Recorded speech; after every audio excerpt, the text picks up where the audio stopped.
Episode 111 to 120। अध्याय 111। अपनी प्रस्तुति के बाद मेजबान से माइक लेते हुए रोजमेरी ने सहजता से कहा, मैंने ये गाना पिछले साल भूकंप पीड़ितों के लिए लिखा था, इसलिए मैं इसे बिना संगीत के भी बजा सकती हूँ। सबूत की बात हो रही है। दर्शक दीर्घा में बैठे एटली और ओल्गा दंग रह गए। उन्हें यह विश्वास करना मुश्किल लग रहा था कि जिस लड़की ने पियानो पर शानदार प्रदर्शन किया, वह कभी उनकी बेटी हुआ करती थी। क्या उसे बिल्कुल अनाड़ी नहीं होना चाहिए था? और हमेशा एकदम ठंडी रहने वाली, वह पियानो कैसे बजा सकती थी? और वह भी इतना मुश्किल वाद्य यंत्र। अफवाह थी कि किसी ने उस्ताद मेलोडी को एक रचना तैयार करने के लिए मोटी रकम की पेशकश की थी, लेकिन उन्होंने इसे ठुकरा दिया। भला किसने सोचा होगा कि ठुकराने वाली कोई और नहीं बल्कि रोजमेरी ही होंगी। सेरेना भी यह जानकर हैरान रह गई कि रोजमेरी ही मास्ट्रो मेलोडी थी। उसके अभी के प्रदर्शन ने स्पष्ट कर दिया कि वह तो बाकी सबसे कहीं ज्यादा काबिल थी। और सोचो, वह उसके सामने ही अपनी शान दिखा रही थी।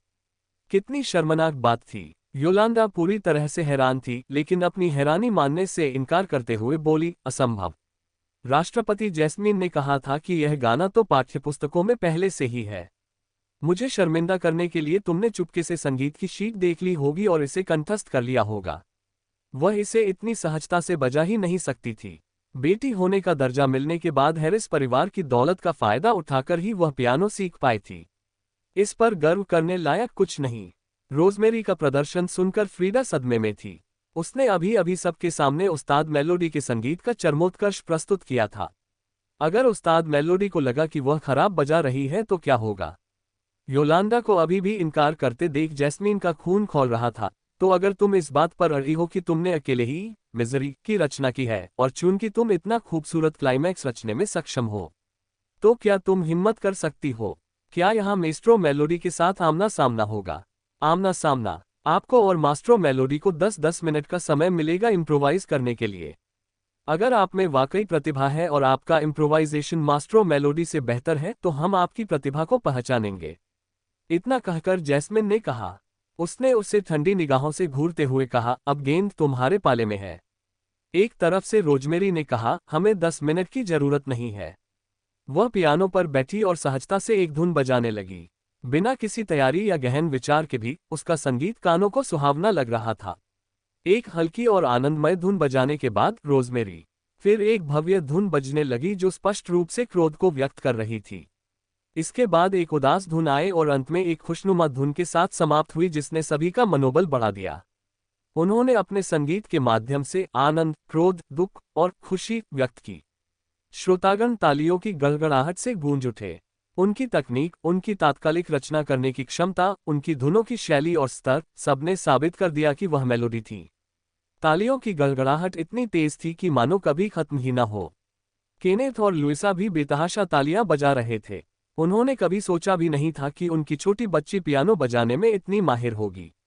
उसने कमाल कर दिया। योलांडा के चेहरे पर सदमे और शर्म का मिला-जुला भाव था। रोजमेरी की पियानो बजाने की कला न केवल उससे कहीं बेहतर थी, बल्कि वहां मौजूद सभी लोगों से कहीं आगे थी। वह सचमुच मेलोडी थी। रोजमेरी के अचानक दिए गए प्रदर्शन को सुनने के बाद सेरेना के मन में बस एक ही सवाल था, आखिर ऐसा कैसे हो सकता है? वह बिना किसी तैयारी के इतना अच्छा बजाती है। इतने सालों में सेरेना ने कई विशिष्ट पियानो संगीत सुने थे। उसे यकीन था कि रोजमेरी ने जो धुनें अभी बजाईं, वे पहले कभी सार्वजनिक रूप से नहीं बजाई गई थीं। पहले ये पूरी तरह संभव था कि वे सचमुच तात्कालिक रूप से तैयार किए गए थे। वह समझ नहीं पा रही थी कि एक ऐसी धुन जिसे बार बार निखारा और सावधानीपूर्वक सोचा न गया हो, उसे मौके पर ही इतनी शानदार ढंग से कैसे बजाया जा सकता है। उसने पहले भी मूर्खतापूर्वक रोजमेरी से पूछा था कि क्या उसने पियानो सीखा है और क्या उसने कोई पुरस्कार जीता है। उसने बचपन से 50 से अधिक चैंपियनशिप जीतने और अपने शिक्षक के बारे में शेखी भी मारी थी। प्रसिद्ध पियानो वादक एंडी। अब उसे बेहद शर्मिंदगी महसूस हो रही थी। रोजमेरी के सामने एंडी कुछ भी नहीं था। मेलोडी पियानो की दुनिया में एक दिग्गज थी, आज तक उनका कोई मुकाबला नहीं। उन्होंने देश और विदेश में अनगिनत शीर्ष पुरस्कार जीते थे। वह वाकई एक बड़ी हस्ती थी। मेलोडी की नज़र में चाहे कितने भी लोग हों, चाहे उसके प्रतिद्वंद्वी कितने भी मैच जीत ले, चाहे उनकी संख्या 500 ही क्यों न हो, उसे जरा भी परवाह नहीं होती थी। उसका कौशल स्तर बेमिसाल था। सेरेना को लगा कि उसने वाकई खुद को मूर्ख साबित कर दिया है। जब उसने पहले वे घमंडी सवाल पूछे थे तब रोजमेरी अभी भी नाटक कर रही थी। सेरेना को लगा कि रोजमेरी बस एक औसत दर्जे की खिलाड़ी है।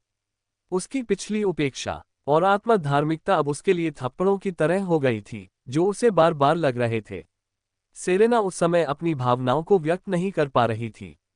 क्या ये निराशा थी, अनिच्छा, उदासी, निराशा, अवसाद, बेकार महसूस करना, या कोई और भावना? अब तुम्हारी बारी। मंच पर जैस्मीन ने अपने लाल होंठ ऊपर उठाते हुए योलांडा की ओर आत्मविश्वास से देखा। रोजमेरी ने अपना इम्प्रोवाइजेशन पूरा कर लिया है। मुझे विश्वास है कि सभी ने उसका स्तर देख लिया है। तुम्हें लगता था कि तुम्हारी प्रतिभा उससे कहीं ऊपर है। रोजमेरी का है ना, अब आप सबको दिखा सकते हैं। योलांडा स्थिर खड़ी थी, उसका शरीर अनियंत्रित रूप से कांप रहा था। वह अपनी रचनात्मकता के स्तर को किसी और से बेहतर जानती थी। एक बार प्रदर्शित होने पर यह निश्चित रूप से एक मजाक होगा। भला वह रोजमेरी से कैसे तुलना कर सकती है? उसकी शर्मिंदगी देखकर जैस्मीन ने ठंडे लहजे में हंसते हुए कहा, अगर तुम बिना तैयारी के कुछ नहीं कर सकती तो कोई मशहूर धुन बजाओ जिससे तुम परिचित हो। योलांडा बजाना नहीं जानती थी। उसके शिक्षक ने उसे अतीत में कुछ प्रसिद्ध धुनें सिखाई थीं, लेकिन वह संगीत की शीट देखे बिना पूरी धुन याद नहीं रख पाती थी। अगर कोई उसके सामने संगीत की शीट रख भी देता तो भी वह उसे बेढंगे तरीके से बजाती, निश्चित रूप से रोजमेरी की तरह सहजता से नहीं।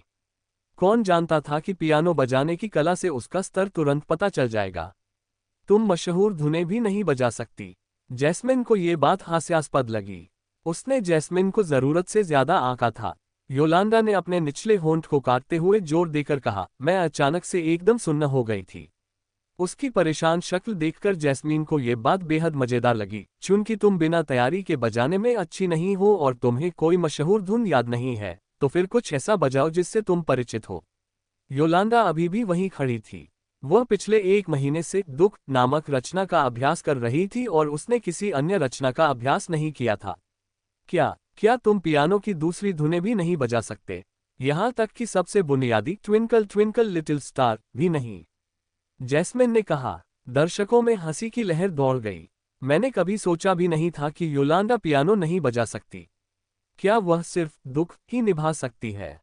अध्याय 112। क्या उसे संगीत की शीट भी याद नहीं रहती? पियानो सीखने वालों के लिए शीट म्यूजिक याद रखना सबसे बुनियादी चीज है। यह अविश्वसनीय है कि वह संगीत का एक पूरा टुकड़ा भी याद नहीं रख सकती। और तो और वह ट्विंकल ट्विंकल लिटिल स्टार गाना भी नहीं गा सकती। ये तो बिल्कुल हास्यास्पद है। मैं तो 4 साल की उम्र में ही यह गाना गा सकती थी। उस जैसी किसी को दूसरा स्थान कैसे मिल सकता है? उसके दूसरे स्थान पर आने में कुछ तो गड़बड़ है। दर्शकों की पहली पंक्ति में बैठी जज एशले ने माइक लिया और निराशा भरे स्वर में कहा, इस वर्ष की पियानो प्रतियोगिता में न केवल उच्च स्तरीय प्रदर्शन की आवश्यकता है, बल्कि आपकी स्वयं की रचना की भी। पहले प्रारंभिक दौर से लेकर तीसरे दौर में शीर्ष 8 तक आपने शानदार प्रदर्शन किया है। वही टुकड़ा अन्य प्रतियोगी कई रचनाएं तैयार करते और बारी बारी से उन्हें प्रस्तुत करते, अपनी प्रतिभा का प्रदर्शन करते और अधिक अंक प्राप्त करते। लेकिन योलांडा ने शुरू से अंत तक मिजरी का ही प्रदर्शन किया था। शुरू में मुझे लगा कि आपको अपनी रचना पर पूरा भरोसा है और आप एक ही गाने से प्रतियोगिता जीत सकते हैं। इसलिए आपने शुरू से अंत तक एक ही गाना गाया। मुझे तो ये भी लगा कि मुझे पूरा भरोसा था। मुझे उम्मीद नहीं थी कि यह बिल्कुल उल्टा होगा और तुम सिर्फ दुख का खेल खेल सकती हो। एशले उससे बेहद निराश थी। तुमने इस गंभीर और गरिमामय अवसर पर झूठ बोलकर काम चलाने की कोशिश की। मैं तुमसे बहुत निराश हूं। नहीं नहीं, ऐसा नहीं है। योलांडा लगभग रोते हुए बोली, मैं सिर्फ यही एक नहीं बल्कि और भी कई किरदार निभा सकती हूं। दर्शकों ने मजाक उड़ाया। तो फिर खेलो, अपना कौशल दिखाओ और खुद को साबित करो। मास्ट्रो मेलोडी इतना अच्छा बजाते हैं, आप डर जाते हैं, है ना? आप बजाने की हिम्मत नहीं करते, है ना? क्षमा मांगना। मास्ट्रो मेलोडी से माफी मांगो। तुम दूसरे स्थान के लायक नहीं हो। तुम तो इस समूह में रहने लायक भी नहीं हो। योलांडा, तुम पियानो की दुनिया के लिए कलंक हो। कृपया इस समूह को छोड़ दो। यहां से निकल जाओ, निकल जाओ। एटली और ओल्गा असहाय होकर देखते रहे क्योंकि उनकी बेटी, जो पहले सबकी नजरों का केंद्र थी और दूसरे स्थान पर थी, अब रोजमेरी की वजह से सबकी नफरत का शिकार हो गई। जैसे ही वे मदद के लिए कुछ कहने ही वाले थे, रोजमेरी बोल पड़ी, अभी अभी नीचे मुझे तुम्हारी एक पुरानी सहपाठी मिल गई। रोजमेरी ने शांत भाव और आत्मविश्वास से भरी आवाज में कहा, चलो अब उसे ऊपर बुलाते हैं। सब लोग आश्चर्यचकित रह गए जब एक लड़की मंच पर आए और उसने शालीनता से कहा, नमस्ते सभी को, मेरा नाम टीना है। मैं फ्रिडा के साथ पुरस्कार समारोह में आई हूँ। मैं योलांडा के साथ एक ही कक्षा में पढ़ती थी। योलांडा ने आश्चर्य से कहा, टीना। टीना के साथ उसके बहुत अच्छे संबंध थे, उन्हें अच्छी दोस्त कहा जा सकता था। लेकिन कुछ मतभेदों और टीना के तबादले के बाद उनका संपर्क टूट गया। क्या रोजमेरी ने टीना को रिश्वत देकर अपने साथ मिला लिया था? चाहे कुछ भी हो जाए, योलांडा को लग रहा था कि आज के लिए उसका काम खत्म हो गया है। उसने अनजाने में अपनी मुठ्ठियां भींच ली, उसका चेहरा पीला पड़ गया। योलांडा का परिवार पहले आर्थिक रूप से संपन्न नहीं था। मैं उसके घर गई थी और वहां पियानो नहीं था। दरअसल बचपन से ही पियानो सीखने को लेकर वह मुझसे बहुत ईर्ष्या करती थी और जब भी मैं पियानो देखती थी तो उसे बहुत ईर्ष्या होती थी। वह मेरे घर आई थी। मैं गवाही दे सकता हूं कि योलांडा के हाई स्कूल जाने से पहले उसने कभी पियानो को छुआ तक नहीं था और उसे बेस और ट्रेबल क्लेफ के बीच का अंतर भी नहीं पता था। उसे शुरुआत करनी चाहिए थी। हाई स्कूल शुरू करने के बाद उसने पियानो सीखना शुरू किया, टीना ने कहा। जैसे ही उसने ये कहा, सब लोग आपस में फुसफुसाने लगे। उन सभी को लगा था कि योलांडा बचपन से ही पियानो खेल रही है, लेकिन बाद में पता चला कि उसने हाई स्कूल में ही खेलना शुरू किया था।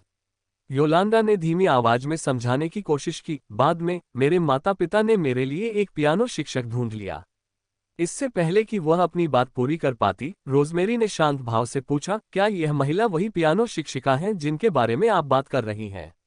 एक युवती मंच पर आई, योलांडा की ओर देखा और सभी को नमस्कार करते हुए बोली, नमस्ते दोस्तों, मैं योलांडा की पियानो शिक्षिका हूँ। मैंने उसे 1 महीने तक पढ़ाया है।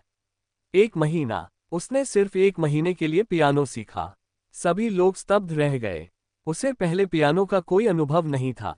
पहले तो मैंने उसे मशहूर संगीत पहचानना सिखाया, लेकिन उसे हर धुन याद रखने में दिक्कत होती थी और अक्सर उंगलियों से बजाने में गलतियां करती थी।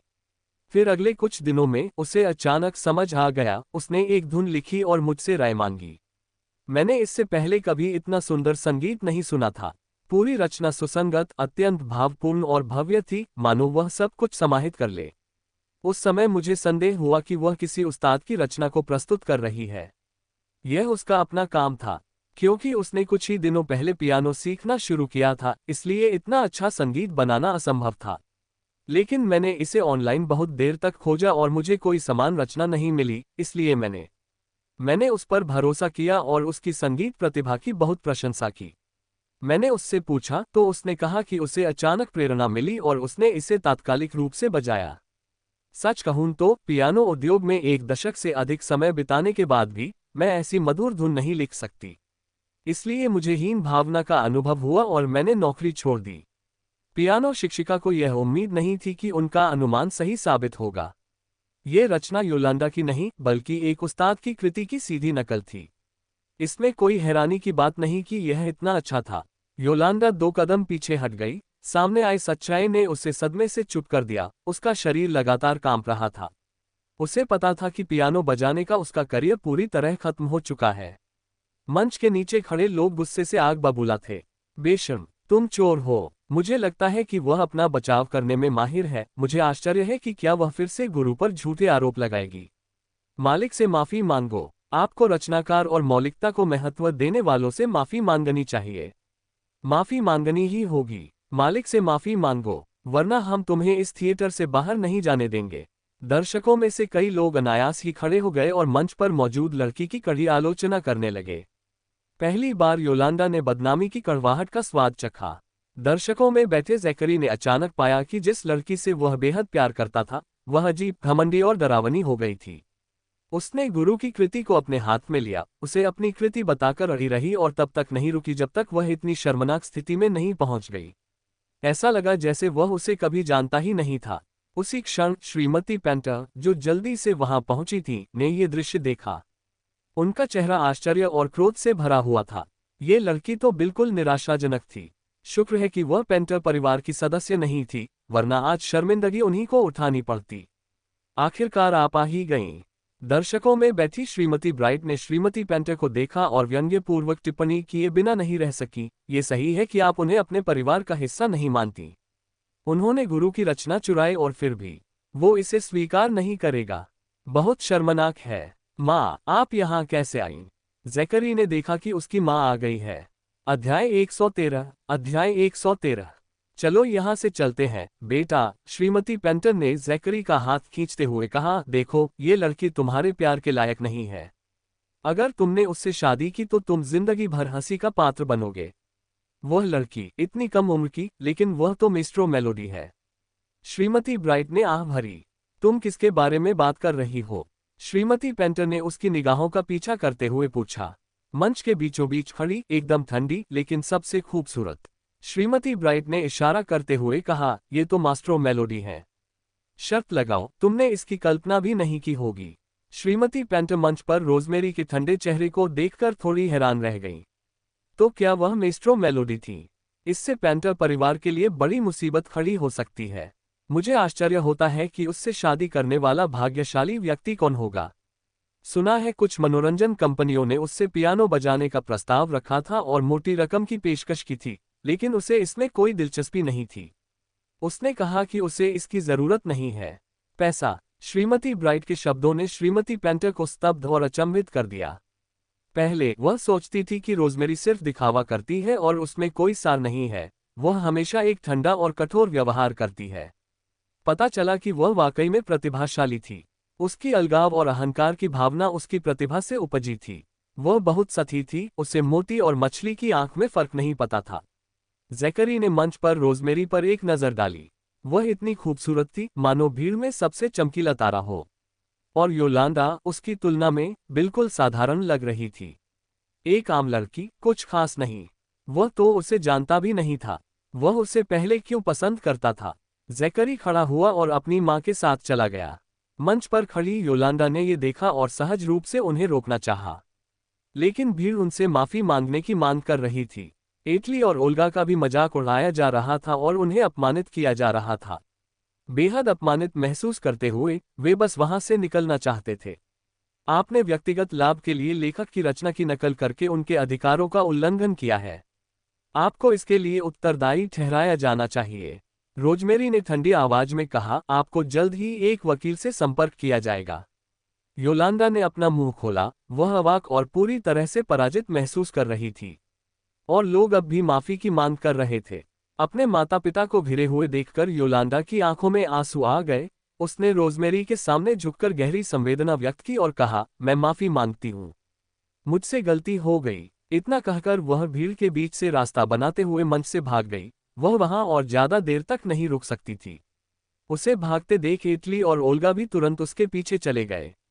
लोगों ने रोजमेरी को घेर लिया। मास्ट्रो, मैंने हाल ही में एक रचना तैयार की है। क्या आप मुझे मार्गदर्शन देंगे? नमस्कार, मैं फ्रिडा हूँ। मैं इस प्रतियोगिता में तीसरे स्थान पर आई हूँ। क्या मुझे आपसे कुछ समय के लिए सीखने का सौभाग्य प्राप्त हो सकता है? मास्ट्रो मेलोडी, आपका इम्प्रोवाइजेशन मंत्रमुग्ध कर देने वाला था। मैं पूरी तरह मुग्ध हो गया हूँ। मैं आपका सच्चा प्रशंसक हूँ। मैं आपकी सभी रचनाएं बजा सकता हूँ। आपके सुंदर संगीत के लिए धन्यवाद। इसने मेरे जैसे कई प्रशंसकों को बहुत सुकून दिया है। मैं आपको बहुत पसंद करती हूँ, उस्ताद मेलोडी। क्या मुझे आपका ऑटोग्राफ मिल सकता है? क्या मैं आपके साथ एक तस्वीर ले सकता हूँ?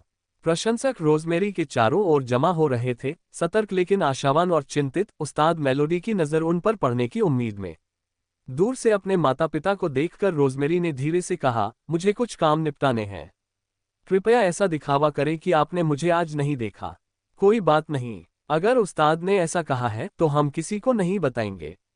अगर कोई हमसे उस्ताद के लिंग या उम्र के बारे में पूछेगा तो हम बस यही कहेंगे कि हमें नहीं पता। बिल्कुल सही, उस्ताद जी, आप चिंता न करें। जी हाँ, उस्ताद, नए गानों की उम्मीद कब कर सकते हैं? प्रशंसक तो कब से इंतजार कर रहे हैं। रोजमेरी ने हल्की सी मुस्कान के साथ कहा, मैं इसे जितनी जल्दी हो सके शुरू कर दूंगी। शानदार। खुशी से झूमते हुए भीड़ ने उस्ताद का रास्ता रोक दिया और अलग हो गई। आयोजक ने कार्यक्रम के समापन की घोषणा की और दर्शक धीरे धीरे जाने लगे। रोजमेरी अपने माता पिता की ओर चल पड़ी। उनकी उत्सुकता देखकर उसने हल्की सी मुस्कान के साथ कहा, चलिए कार में बात करते हैं। आह, ठीक है। केनेथ ये जानकर हैरान रह गया कि उसकी अपनी बेटी पियानो की उस्ताद निकली। पुराने समय में डेविड उसे एक रचना तैयार करने के लिए मोटी रकम देने को तैयार था, लेकिन उसने इनकार कर दिया। बाद में डेविड ने शिकायत करते हुए कहा कि उस्ताद बहुत ही अहंकारी थे। किसने सोचा होगा कि यह घमंडी शख्स डेविड की बहन निकलेगी। ये तो वाकई दिलचस्प था। कुछ कट्टर प्रशंसक ईर्ष्या की भावना से उस्ताद को केनेथ और उनकी पत्नी के साथ जाते हुए देखते रहे। ये कहावत बिल्कुल सच है कि प्रभावशाली लोग प्रभावशाली लोगों के साथ ही उठते बैठते हैं। मैं कब उस उस्ताद की तरह बनूंगा और किसी अरबपति का दोस्त बनूंगा। अपनी आंखें बंद कर लो यार। आंखें बंद करूं, आंखें बंद कर लूं। अपने सपनों में आप सब कुछ पा सकते हैं। घर लौटते समय सेरेना को अपने हाथों में चैंपियनशिप ट्रॉफी का भार महसूस हो रहा था, ठीक वैसे ही जैसे उनके मूड में बदलाव आ रहा था। ये ट्रॉफी शायद रोजमेरी के लिए ज्यादा मायने नहीं रखती थी। जैसे ही वह इस शर्मनाक चीज को अपनी पीठ के पीछे छिपाने वाली थी, उसने लुइसा को कहते सुना, सेरेना तुम्हारी बहन मेलोडी है। तुम उससे बहुत कुछ सीख सकती हो। ओह ठीक है, सेरेना ने कहा। उससे सीखो, भाड़ में जाए वो। जैसे कि रोजमेरी उसे सिखाएगी। किसने सोचा होगा कि कोलिंस परिवार से एक संगीत प्रतिभा उत्पन्न होगी। कमाल है, हमें आज रात जश्न मनाना चाहिए। लुइसा की मुस्कान रुकी नहीं रही थी। केनेथ भी रोमांचित था। रोज ने सचमुच परिवार का नाम रोशन किया है। कॉलिंस परिवार हैरिस परिवार के साथ रहते हुए उनकी प्रतिभा को नजरअंदाज कर दिया गया था। उन लोगों का जिक्र क्यों कर रहे हो? वे निर्दयी कमीने, उनका नाम लेते ही मुझे गुस्सा आ जाता है। लुइसा ने कहा, आप सही कह रहे हैं। चिंता मत करो, मैं इसे अभी संभाल लूंगा। केनेथ ने अपना फोन निकाला और दूसरी तरफ मौजूद व्यक्ति से कहा, सभी को बता दो, जो भी हैरिस परिवार के साथ सहयोग करेगा वह इसके खिलाफ होगा। कॉलिंस परिवार, क्या उसने उसकी प्यारी बेटी को धमकाने की हिम्मत की? वे समरफील्ड में जीवित नहीं रह पाएंगे। सेरेना को हमेशा खुद पर गर्व था, लेकिन वह ये स्वीकार नहीं कर पा रही थी कि रोजमेरी उससे बेहतर है। इस समय उसका दिल ईर्ष्या और निराशा से भरा हुआ था, लेकिन उसे खुद को शांत दिखाना था। मुश्किल। इस दौरान कार्ल ने सीईओ के कार्यालय का दरवाजा खटखटाया और रोमियो की अनुमति का इंतजार किए बिना अंदर घुस गया। श्री मैकमिलियन, एक बड़ी खबर है। मिस रोज ही मेलोडी हैं। वही मशहूर संगीत प्रतिभा, पियानो की दुनिया। रोमियो ने हैरानी से ऊपर देखा, लेकिन उसके होठों पर स्नेह भरी मुस्कान थी। उसकी प्रेमिका हमेशा उसे आश्चर्यचकित कर देती थी। इतनी कम उम्र में वह न केवल एक उत्कृष्ट डॉक्टर थी, बल्कि एक कुशल पियानो वादक भी थी। अद्भुत वस्तु। उसके बारे में और क्या क्या नहीं पता था उसे। आज सुश्री रोज अपने परिवार के साथ पियानो प्रतियोगिता के पुरस्कार समारोह में शामिल हुई। कार्ल ने पूरी घटना का विस्तृत विवरण दिया। अध्याय 114। हैरिस परिवार। योलांडा ने खुद को अपने कमरे में बंद कर लिया था और चाहे वे उसे कितना भी बुलाते, वह जवाब देने से इनकार कर रही थी। योली, क्या तुम्हें पुरस्कार समारोह में नहीं होना था? क्या हुआ? हमने आपके लिए केक बनाया था और आपके वापस आने पर आपके साथ जश्न मनाने की योजना बनाई थी। क्या आप कृपया दरवाजा खोलकर केक देख सकते हैं? इस पर लिखा है, योली को दूसरे स्थान पर आने के लिए बधाई। कमरे से एक जोरदार आवाज आई, मानो उन्हें बोलने से रोकने के लिए कह रही हो। नौकरानियां चौंक गईं जब उन्होंने एटली और ओल्गा को वापस आते देखा, इसलिए वे जल्दी से नीचे भागी और बोली, श्रीमान और श्रीमती हैरिस, योली। इससे पहले कि वे अपना वाक्य पूरा कर पाते, उन्होंने एटली और ओल्गा को उदास देखा। उनके कपड़े अस्त व्यस्त थे और उनके चेहरे पर ऐसा भाव था मानो वे दिवालिया होने वाले हों। श्रीमान और श्रीमती हैरिस, क्या हुआ? योली अपने कमरे में अकेली थी। तुम दोनों ऐसे क्यों दिख रहे हो? क्या योली को कोई पुरस्कार नहीं मिलना था? मुझे कोई ट्रॉफी नहीं दिखी।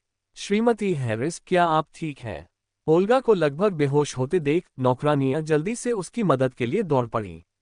ओल्गा कमजोरी महसूस कर रही थी और उससे इतना तेज सिरदर्द हो रहा था कि वह मुश्किल से खड़ी हो पा रही थी। पुरस्कार का जिक्र करना बंद करो। जी हाँ, ये मेरी ही गलती है, श्रीमती हैरिस। चलिए मैं आपको सोफे पर बैठने में मदद करती हूँ।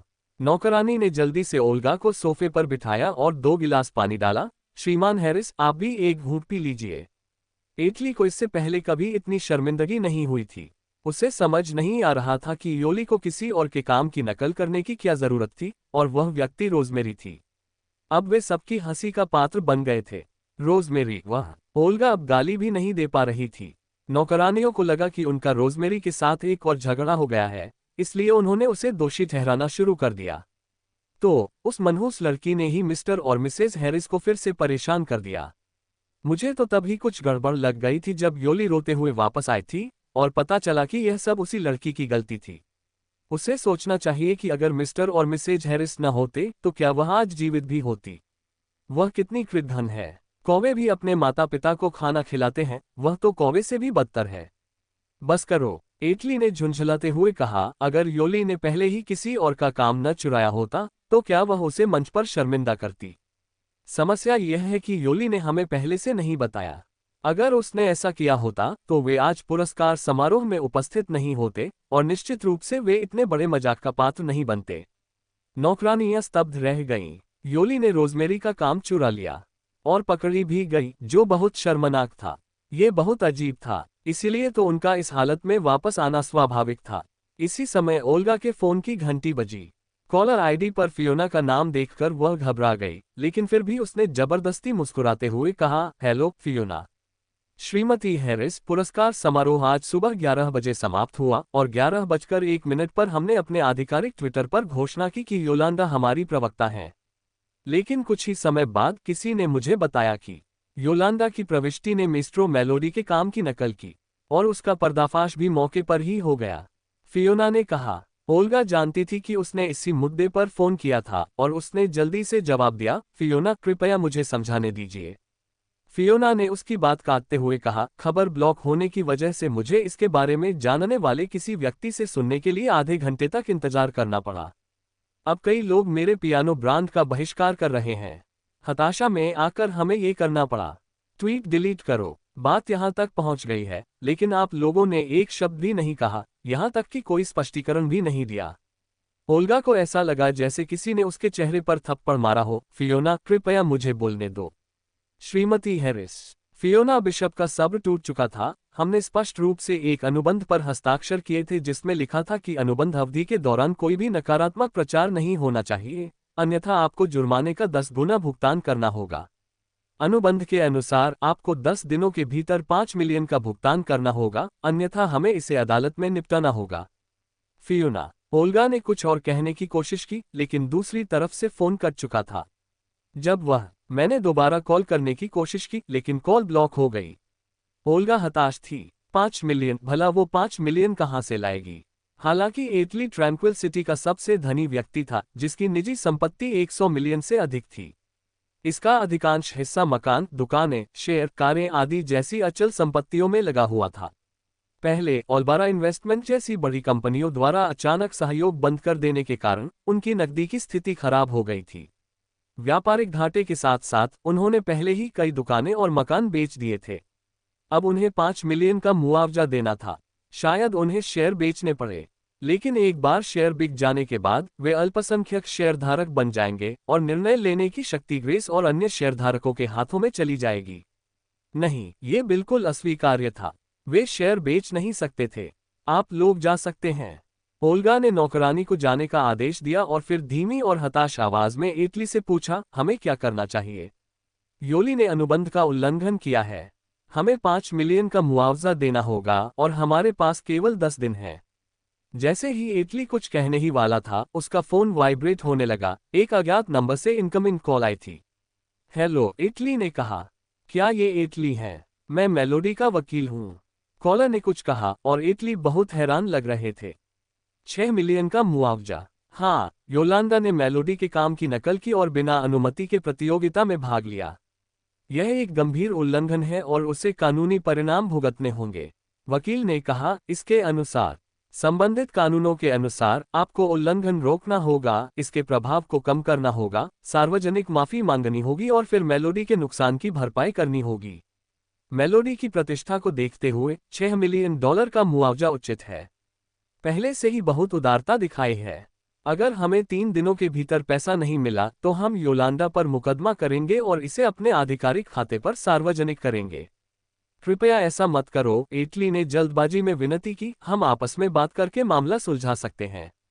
अगर आधिकारिक अकाउंट ने इस बात को सार्वजनिक कर दिया तो योली की साहित्यिक चोरी के बारे में सबको पता चल जाएगा। इससे योली की प्रतिष्ठा के साथ साथ हैरिस परिवार की प्रतिष्ठा को भी गंभीर नुकसान पहुंचेगा। एटली को फोन रखते देख ओल्गा ने जल्दी से पूछा, क्या हुआ? रोजमेरी हमसे $6 मिलियन मांग रही है। किस आधार पर? क्योंकि योली ने उसका गाना चुरा लिया। ये सोचकर एटली गुस्से से भर उठी, क्या तुम उसे निशाना बनाना बंद कर सकते हो? अगर तुम उसे हैरिस परिवार से बाहर निकालने पर अड़े न होते तो मेस्ट्रो मेलोडी के रूप में उसकी हैसियत से हमें कितना फायदा होता। हमारी दोनों बेटियां कितनी काबिल हैं। वह हमें कितनी प्रसिद्धि दिलाती। जब उसकी शादी होगी वह हमारे लिए कितने संबंध लाएगी। कितनी अदूरदर्शी सोच थी। और अब पछताने का समय निकल चुका था। कौन जान सकता था कि वह लड़की मास्ट्रो मेलोडी है। उसने तो पहले कभी इसका जिक्र ही नहीं किया था। ओल्गा थोड़ी गुस्से में थी। इससे तो यही साबित होता है कि वह बहुत चालाक है। ग्रेस उसे सबसे ज्यादा प्यार करती है, लेकिन उसने यह बात उससे भी छुपा रखी है। अनुग्रह। ओल्गा को पूरा यकीन था कि अगर ग्रेस को पता चल गया तो वह उन्हें जरूर बता देगी। एटली निराशा में सोफे पर बैठ गया। अब उस पर 5 मिलियन का जुर्माना और कॉपीराइट उल्लंघन के लिए 6 मिलियन का हर्जाना था, कुल मिलाकर 10 मिलियन से भी ज्यादा। उसके पास इतनी नकदी नहीं थी। एटली, क्या हम उस लड़की से दोबारा बात करने की कोशिश कर सकते हैं? वह बहुत दयालु लड़की है, ओल्गा ने कहा। ओल्गा के अपनी बात पूरी करने से पहले ही एटली ने उसे फटकार लगाते हुए कहा, तुम्हें पता है कि वह दयालु है। अगर तुम शुरू से ही थोड़ी और सहनशील होती तो अगर हमें अलग भी होना पड़ता तो हम शांतिपूर्वक अलग हो सकते थे। जब हम बाहर मिले तो हम एक दूसरे को मुस्कुराकर अभिवादन कर सकते थे, बजाय इसके कि हमारा रिश्ता अब इतना तनावपूर्ण हो। जब से रोजमेरी ने हैरिस परिवार को छोड़ा था तब से उनके लिए कुछ भी ठीक नहीं चल रहा था। अध्याय 115। योली ने आखिरकार दूसरा स्थान हासिल किया, लेकिन शैंपेन खोलने से पहले ही हालात पलट गए। एटली भावनाओं के उथल पुथल से भरी हुई थी। पछतावा, दिल का दर्द, गुस्सा और हताशा, सब कुछ एक साथ। उन्होंने ओल्बारा इन्वेस्टमेंट के बारे में सोचा और उन्हें बात समझ में आ गई। तो वह डायलन और उसके गिरोह के साथ खाना खा रही थी, इसलिए इसमें कोई आश्चर्य की बात नहीं है कि मारियो उसके साथ रानी जैसा व्यवहार कर रहा है, एटली ने कहा। शायद इसका कारण ये था कि वह मेस्ट्रो मेलोडी थी, इसलिए उनके समर्थन में कई बड़े नाम मौजूद थे। एटली को बहुत पछतावा हो रहा था। हमें योली को बुला लेना चाहिए था। अब हम बस उससे दिल से माफी मांग सकते हैं। उम्मीद है कि वह हमें माफ कर देगी। क्यों? ओल्गा ने जोर से विरोध किया। योली ने मंच पर पहले ही माफी मांग ली है। क्या उन्हें निजी तौर पर भी माफी मांगनी चाहिए थी? क्या ये खुद को नीचा दिखाना और रोजमेरी को अपने ऊपर हावी होने देना नहीं था? अगर हम सिर्फ माफी मांगकर 6 मिलियन के नुकसान से बच सकते तो आप हंस हंसकर लोटपोट हो जाते। एटली को लगा कि मामला जितना दिख रहा है उससे कहीं ज्यादा गंभीर है। मुझे जिस बात की चिंता है वह यह है कि हमने उस बच्चे को बहुत बार चोट पहुंचाई है। वह हमें इतनी आसानी से नहीं छोड़ेगी। उसने पहले ही उनके फोन नंबर ब्लॉक कर दिए थे। क्या उसे योली का हार पसंद नहीं था? हम उसे वह दे सकते हैं, ओल्गा ने कहा। ओल्गा के अपनी बात पूरी करने से पहले ही एटली हंसने लगा। तुम किस बात पर हंस रही हो? ओल्गा ने पूछा। क्या आपको लगता है कि एक पियानो वादक के पास हार खरीदने के लिए पैसों की कमी होगी? एटली ने पूछा। तो फिर वो योली का हार क्यों चुराएगी? और इतने सारे लड़कों के साथ डेट क्यों करेगी? क्या ये सब पैसों के लिए नहीं है?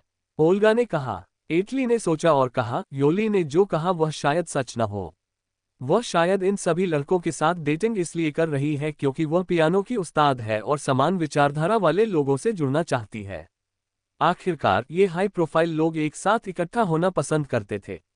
ओल्गा ने उसकी बात सुनी और अचानक उसे सब समझ आ गया। लेकिन योली झूठ कैसे बोल सकता है?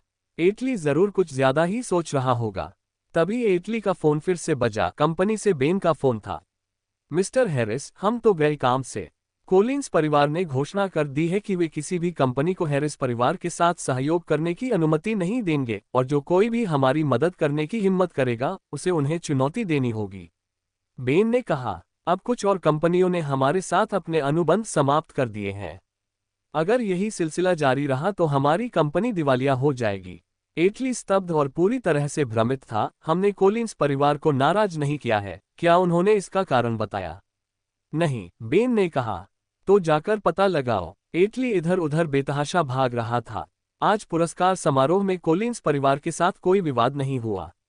उन्होंने तो नमस्ते तक नहीं कहा। भला वे कैसे नाराज हो सकते थे? उन्हें चिंता मत करो, मैं इस पर काम कर रहा हूं, बेन ने कहा।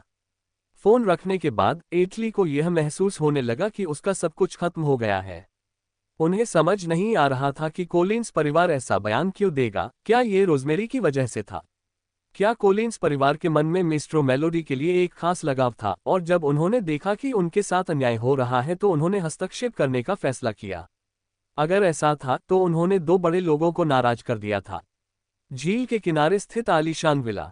जैसे ही केनेथ घर पहुंचा, उसे लगा कि घर में रखा पियानो उसकी बेटी की हैसियत के अनुरूप नहीं है। उसने झटपट अपना फोन निकाला और बोला, मैं अपनी बेटी के लिए हीरे जड़ा पियानो मंगवाना चाहता हूं। चाबियों को छोड़कर बाकी सब कुछ हीरो से जड़ा होना चाहिए और ध्वनि की गुणवत्ता बेहतरीन होनी चाहिए। इसे आज रात तक डिलीवर करवाना है। हमारे पास जो पियानो है वह बहुत साधारण है, मेरी बेटी के लिए उपयुक्त नहीं है।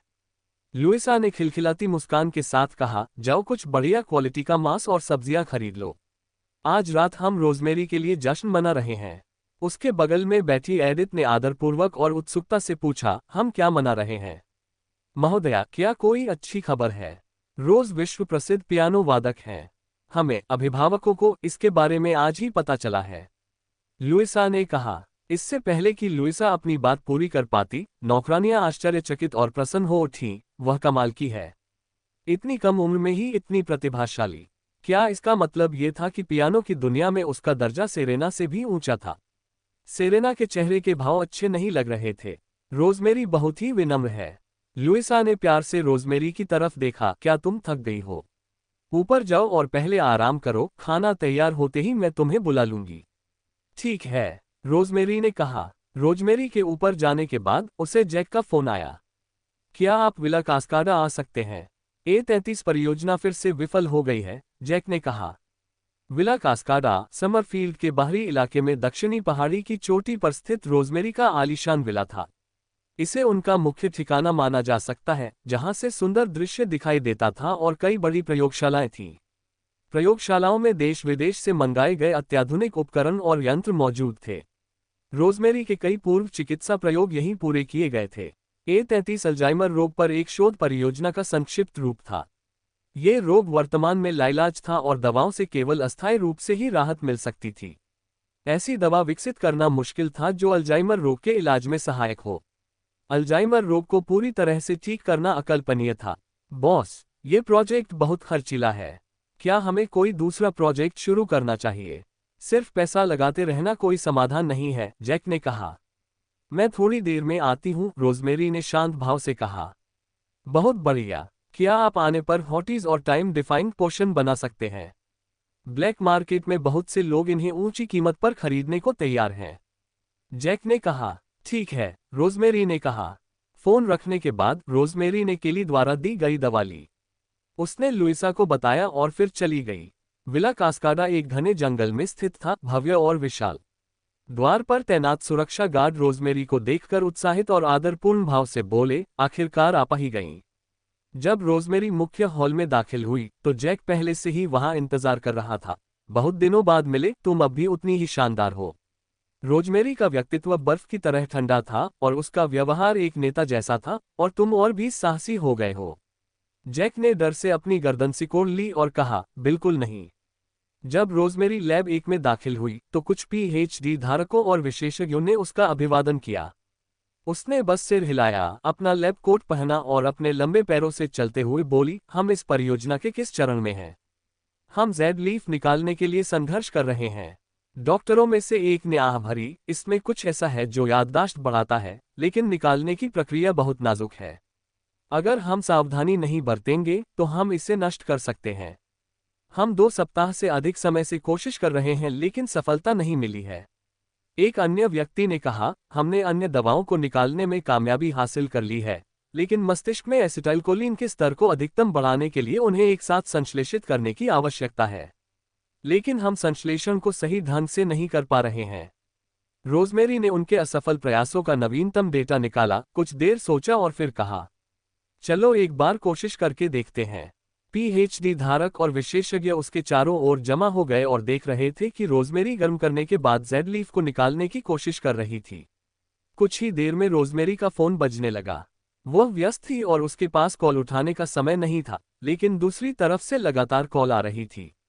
आखिरकार रोजमेरी को अपने दस्ताने उतारने पड़े, बाहर निकलना पड़ा और थोड़ी झुंझलाहट के साथ उस अनजान नंबर से कॉल का जवाब देना पड़ा। कौन है? रोज, मैं तुम्हारे पापा बोल रहा हूँ। प्लीज फोन मत काटो, बस 2 मिनट लगेंगे, एटली ने कहा। एटली ने सीधे मुद्दे पर आते हुए कहा, योली ने आपके काम की नकल की है। हमने उसे घर पर पहले ही कड़ी फटकार लगा दी है। हम भी दोषी हैं क्योंकि हमने उसे अच्छी शिक्षा नहीं दी, जिसके कारण उसने इतनी बड़ी गलती की। क्या आपके पास समय है? क्या हम उसे आपके सामने लाकर आपसे आमने सामने माफी मनवा सकते हैं? कोई जरूरत नहीं। रोजमेरी फोन रखने ही वाली थी। फोन मत काटो प्लीज रोज, योली को माफी मांगने का मौका दो और हमें भी सब ठीक करने का मौका दो। हमने अतीत में बहुत सारी गलतियां की हैं और तुम्हें दुख पहुंचाया है। तुम्हारी दादी की खातिर, एटली ने कहा। तुम्हें दादी माँ का जिक्र करने का कोई हक नहीं है। रोजमेरी की आवाज बर्फ की तरह ठंडी थी। क्या उन्हें 6 मिलियन का भुगतान करना पड़ा और इससे उन्हें दुख हुआ? क्या वे इसे देने से कतरा रहे थे? क्या वे दादी का इस्तेमाल करके उन्हें मनाना चाहते थे? हाँ, मुझे आपकी दादी का जिक्र करने का कोई अधिकार नहीं है। अगर आपकी दादी को पता चलता कि मेरे कार्यकाल में हैरिस परिवार बिखर गया, तो उनका दिल टूट जाता और उनकी हालत और बिगड़ सकती थी।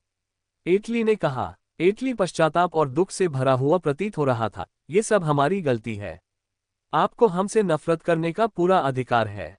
हम आपकी क्षमा मांगने की हिम्मत भी नहीं करते, लेकिन अगर आप तैयार हो तो। मैं तैयार नहीं हूं। रोजमेरी ने उसकी बात बीच में ही काट दी। एटली रोजमेरी के इस दृढ़ रुख से अचंभित रह गया। उसे समझ नहीं आ रहा था कि क्या करे। रोज, मैं क्या करूं जिससे तुम मुझे माफ कर दो? जो भी मेरे बस में हो कर सकते हो, रोजमेरी ने तुरंत कहा। $6 चुका दो। 10 लाख, बाकी बचे पैसों से दादी के लिए काला बाजार से कुछ अच्छी दवाइयां खरीद लो। एटली को अचानक डॉक्टर कैडेन की कही बात याद आ गई कि ब्लैक मार्केट में एक बहुत महंगी दवा बिक रही थी।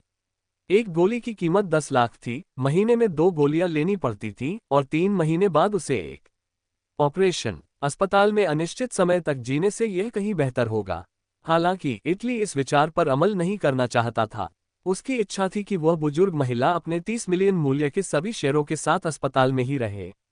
उसे डर था कि अगर बुढ़ापे में उसकी मानसिक स्थिति खराब हो गई तो वह अपने शेयर रोजमेरी को हस्तांतरित कर सकती है। इसलिए वह ग्रेस को बचाना चाहता था, इस उम्मीद में कि उसकी मृत्यु से पहले वह अपनी वसीयत में अपने सभी शेयर योली के नाम कर सके। उसे लगा कि रोजमेरी को उसकी योजना का पता नहीं है, इसलिए उसने धीरे से कहा, रोज, दादी की चिंता मत करो। मैं उन्हें बचा लूंगा। काला बाजार से मिलने वाली दवाएं भरोसेमंद नहीं होती। होप हॉस्पिटल इलाके का सबसे अच्छा अस्पताल है। ये देश अपने कार्डियोलॉजी विभाग के लिए जाना जाता है और हमारे पास डॉक्टर ग्रेग और डॉक्टर कैडेन जैसे पेशेवर डॉक्टर हैं। दादी के वहां होने से मुझे मन की शांति मिलती है। रोजमेरी को सब पता था। वो बस पैसा खर्च नहीं करना चाहता था, बल्कि मुआवजे के तौर पर मिलने वाले $6 मिलियन बचाना चाहता था। क्या उसे लगा कि वो ये बात समझ नहीं पाएगी? रोज, एटली ने कहा। अध्याय 116। 2 मिनट बीत चुके हैं, रोजमेरी ने कहा। रोजमेरी ने कॉल काट दी, नंबर ब्लॉक कर दिया और लैब में जाने ही वाली थी कि तभी एक और अज्ञात नंबर से कॉल आई। रोजमेरी अवाक रह गई। उसे यकीन था कि यह फिर से एटली ही था, जो बेशर्मी से उसे एक नए नंबर से फोन कर रहा था। रोजमेरी ने दोबारा फोन काट दिया, नंबर ब्लॉक कर दिया और लैब में चली गई। एटली को पहले से ही अंदाजा था कि रोजमेरी फोन नहीं उठाएगी, इसलिए उसने उसे कॉल करने से पहले कई नए नंबर तैयार कर रखे थे। हर बार जब रोजमेरी एक नंबर ब्लॉक करती तो वह दूसरे नंबर पर चला जाता। आखिरकार रोजमेरी ने अपना फोन बंद कर दिया, जिससे एटली बेबस हो गया। कैसा चल रहा है? एटली का उदास चेहरा देखकर ओल्गा को बुरा एहसास हुआ। क्या वो अब भी तुम्हारा फोन नहीं उठा रही है? उसने अपना फोन बंद कर दिया। एटली ने सोफे पर बैठी अपनी बेटी की ओर देखते हुए आह भरी। योलांडा ने अपना सिर झुका रखा था। वह दोषी महसूस कर रही थी और उसकी आंखों से चुपचाप आंसू बह रहे थे। वह दयनीय लग रही थी। वो लड़की तो हद ही कर देने वाली है। ओल्गा ने दांत पीसते हुए कहा। वह रोजमेरी से दिल से नफरत करती थी। चाहे कुछ भी हो जाए, ये खबर न्यूज में नहीं आनी चाहिए, वरना न सिर्फ योली की प्रतिष्ठा खराब होगी, बल्कि हमारे हैरिस परिवार की प्रतिष्ठा भी मिट्टी में मिल जाएगी। हम सिर्फ 6 मिलियन। वे ट्रैंक्विल सिटी के सबसे अमीर परिवार थे, वे निश्चित रूप से इसे वहन कर सकते थे। एटली कुछ देर चुप रहे, फिर उन्होंने अपना फोन निकाला और अपने आदमियों को अपने कई आलीशान मकान और दुकानें बेचने का आदेश दिया। खरीदार को पूरी रकम चुकानी होगी, अन्यथा बैंक से ऋण मिलने का इंतजार करना पड़ेगा। इस प्रक्रिया में बहुत समय लगेगा और उन्हें 3 दिनों के भीतर पैसे नहीं मिलेंगे। जल्दी करो, अगर बात नहीं बनी तो कीमत थोड़ी कम कर देना। एटली ने फोन रखते हुए अपनी पत्नी और बेटी को हताश भाव से देखा। जब ये सब बिक जाएंगे तो हमारे पास बस ये घर और कुछ दुकानें ही बचेंगी। बगल में चाय परोस रही नौकरानी ये देखकर चौंक गई और लगभग अपनी ट्रे गिरा ही दी। तुम क्या कर रही हो? ओल्गा ने उसके इस चालाकी भरे व्यवहार को देखकर डांटने से खुद को रोक नहीं पाए और बोली, क्या हमें दिल का दौरा देने की कोशिश कर रही हो? माफ कीजिए महोदया, मैंने इसे ठीक से नहीं पकड़ा। नौकरानी ने सोचा, जब वे दिवालिया होने वाले हों तो इतना अकड़ दिखाने का क्या फायदा। उसे नई नौकरी ढूंढनी होगी। हैरिस परिवार तो निश्चित रूप से दिवालिया होने वाला था, जल्द ही बंद होने वाला है। पापा, मम्मी, मुझे माफ कर दीजिए, योलांडा सिसकते हुए बोली। उसके आंसू लगातार बह रहे थे और उसके चेहरे पर अपराधबोध साफ झलक रहा था। आह, एटली ने आह भरी। एक बार जब हवेली और दुकानें बिक जाएंगी तो वह ट्रैंक्विल सिटी का सबसे अमीर आदमी नहीं रहेगा। उसकी हैसियत एकदम गिर जाएगी। फिर हैरिस परिवार का कारोबार भी कगार पर आ जाएगा। गिर जाना, ये सब मेरी गलती है। योलांडा जानती थी कि उसने सब गड़बड़ कर दिया है। रोते हुए बोली, अगर मैं वापस नहीं आती तो पापा आज भी सबसे अमीर आदमी होते और मम्मी आज भी ऐशो आराम की जिंदगी जी रही होती। मैंने तुम्हें बर्बाद कर दिया। मैंने हमारे परिवार को बर्बाद कर दिया। मुझे बहुत अफसोस है। अगर उसने अभी माफी नहीं मांगी तो उसे डर था कि उसके माता पिता नाराज होकर उसे घर से निकाल देंगे। वह अपने पिता की निराशा को महसूस कर सकती थी। हालांकि वह बहुत रो रही थी, फिर भी उन्होंने उसे सांत्वना देने के लिए एक शब्द भी नहीं कहा। अरे नासमझ बच्ची, तुम हमारी बच्ची हो। 18 साल से बाहर रह रही हो। तुमने बहुत कष्ट झेले हैं, ओल्गा ने कहा। ओल्गा ने धीरे से उसके सिर पर हाथ फेरते हुए कहा, पहले तुम पियानो सीखने का खर्च नहीं उठा सकती थी, लेकिन अब हालात बदल गए हैं। हम यहाँ हैं और हम तुम्हें अब और कष्ट नहीं सहने देंगे। अगर तुम अब भी पियानो सीखना चाहती हो तो हम तुम्हारे लिए किसी शिक्षक का इंतजाम कर देंगे। आपके लिए एक ट्यूटर। योलांडा की आंखों से आंसू बहने लगे। उसने अपना सिर हिलाया, मानो वह कहना चाहती हो कि अब वह पियानो सीखना नहीं चाहती। ओल्गा का दिल और भी दुखने लगा। कोई बात नहीं, जब तक हम 6 मिलियन का भुगतान कर देते हैं तब तक इसके बारे में केवल पुरस्कार समारोह में मौजूद लोगों को ही पता चलेगा। ये जल्द ही भुला दिया जाएगा और दूसरों को पता नहीं चलेगा। यह उनके लिए हंसी का पात्र नहीं बनेगा। योलांडा ने दोषी भाव से सिर हिलाया। कुछ ही दिनों में प्रवेश परीक्षा के परिणाम घोषित हो जाएंगे। आपकी योग्यता और स्तर को देखते हुए किसी अच्छे विश्वविद्यालय में दाखिला पाना कोई समस्या नहीं होगी, ओल्गा ने कहा। अपने विश्वविद्यालय के दिनों में आप अन्य चीजें भी आजमा सकते हैं। जरूरी नहीं कि हर समय पियानो बजाना ही हो। आप पेंटिंग, फैशन डिजाइनिंग या गोल्फ भी आजमा सकती हैं। संक्षेप में, अपनी रुचि को निखारें और एक सचमुच प्रतिभाशाली और ज्ञानवान सुरुचिपूर्ण महिला बने, ओल्गा ने कहा। एक प्रतिष्ठित संस्थान से स्नातक होने के बाद, विश्वविद्यालय में पढ़ाई करने के बाद आप कुछ समय के लिए हमारे पारिवारिक व्यवसाय में इंटर्नशिप कर सकती हैं। फिर आप योग्यता और कौशल से परिपूर्ण एक सभ्य महिला बन जाएंगी। लेकिन ज़ैकरी का क्या होगा?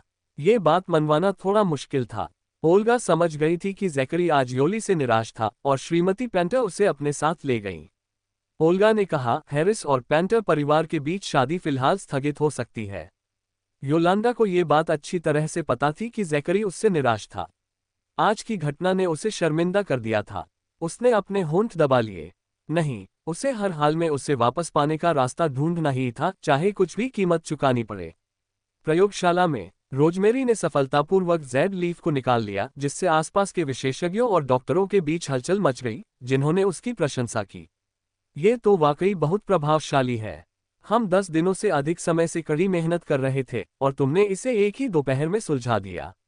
औषधीय अनुसंधान के क्षेत्र में यदि आप दूसरे स्थान पर हैं तो कोई भी पहले स्थान पर होने का दावा करने की हिम्मत नहीं करता। रोजमेरी ने निकाले गए ज़ेड लीफ को देखा और असंतुष्ट सी दिखी। ये पूरी तरह से निकाला नहीं गया है और इसकी संरचना भी पर्याप्त शुद्ध नहीं है। मैं कल रात आकर इसकी जांच करूंगी। आज रात लुइसा ने उसकी सफलता का जश्न मनाने के लिए एक भव्य दावत तैयार की। अब अंधेरा हो चुका था, इसलिए उसे वापस जाना पड़ा, वरना उन्हें बहुत देर तक इंतजार करना पड़ता। ये सुनकर कि रोजमेरी कल रात वापस आ जाएगी, डॉक्टर और विशेषज्ञ बहुत खुश हुए। ये तो बहुत अच्छी बात है। भले ही इसे पूरी तरह से निकाला नहीं जा सका है, लेकिन इसका एक हिस्सा निकाल पाना ही अपने आप में अद्भुत है। मुझे लगा था कि यह परियोजना असफल हो जाएगी, लेकिन आपके आने के बाद हमने इतनी बड़ी प्रगति की। रोजमेरी ने उपकरण में लगे पुर्जे को देखा और कहा, आप लोग आज रात इसका निरीक्षण करें। देखें कि यह पुर्जा उच्च तापमान में कितने समय तक टिक सकता है। अगर यह उच्च तापमान सहन नहीं कर पाता तो ये घटक नष्ट हो जाएगा और निष्कर्षण व्यर्थ हो जाएगा। चिंता मत कीजिए, हम इस पर तुरंत कार्रवाई करेंगे, विशेषज्ञ ने कहा। रोजमेरी कार में बैठी और चली गई। कुछ देर बाद वह रिफ्लेक्शंस विला पहुंची और जैसे ही उसने बैठक कक्ष में प्रवेश किया, उसने देखा कि एक बिल्कुल नया हीरे जड़ा पियानो रोशनी में बेहद आकर्षक ढंग से चमक रहा था। रोजमेरी, तुम वापस आ गई। केनेथ उसे देखकर बहुत खुश हुआ। बहुत बढ़िया।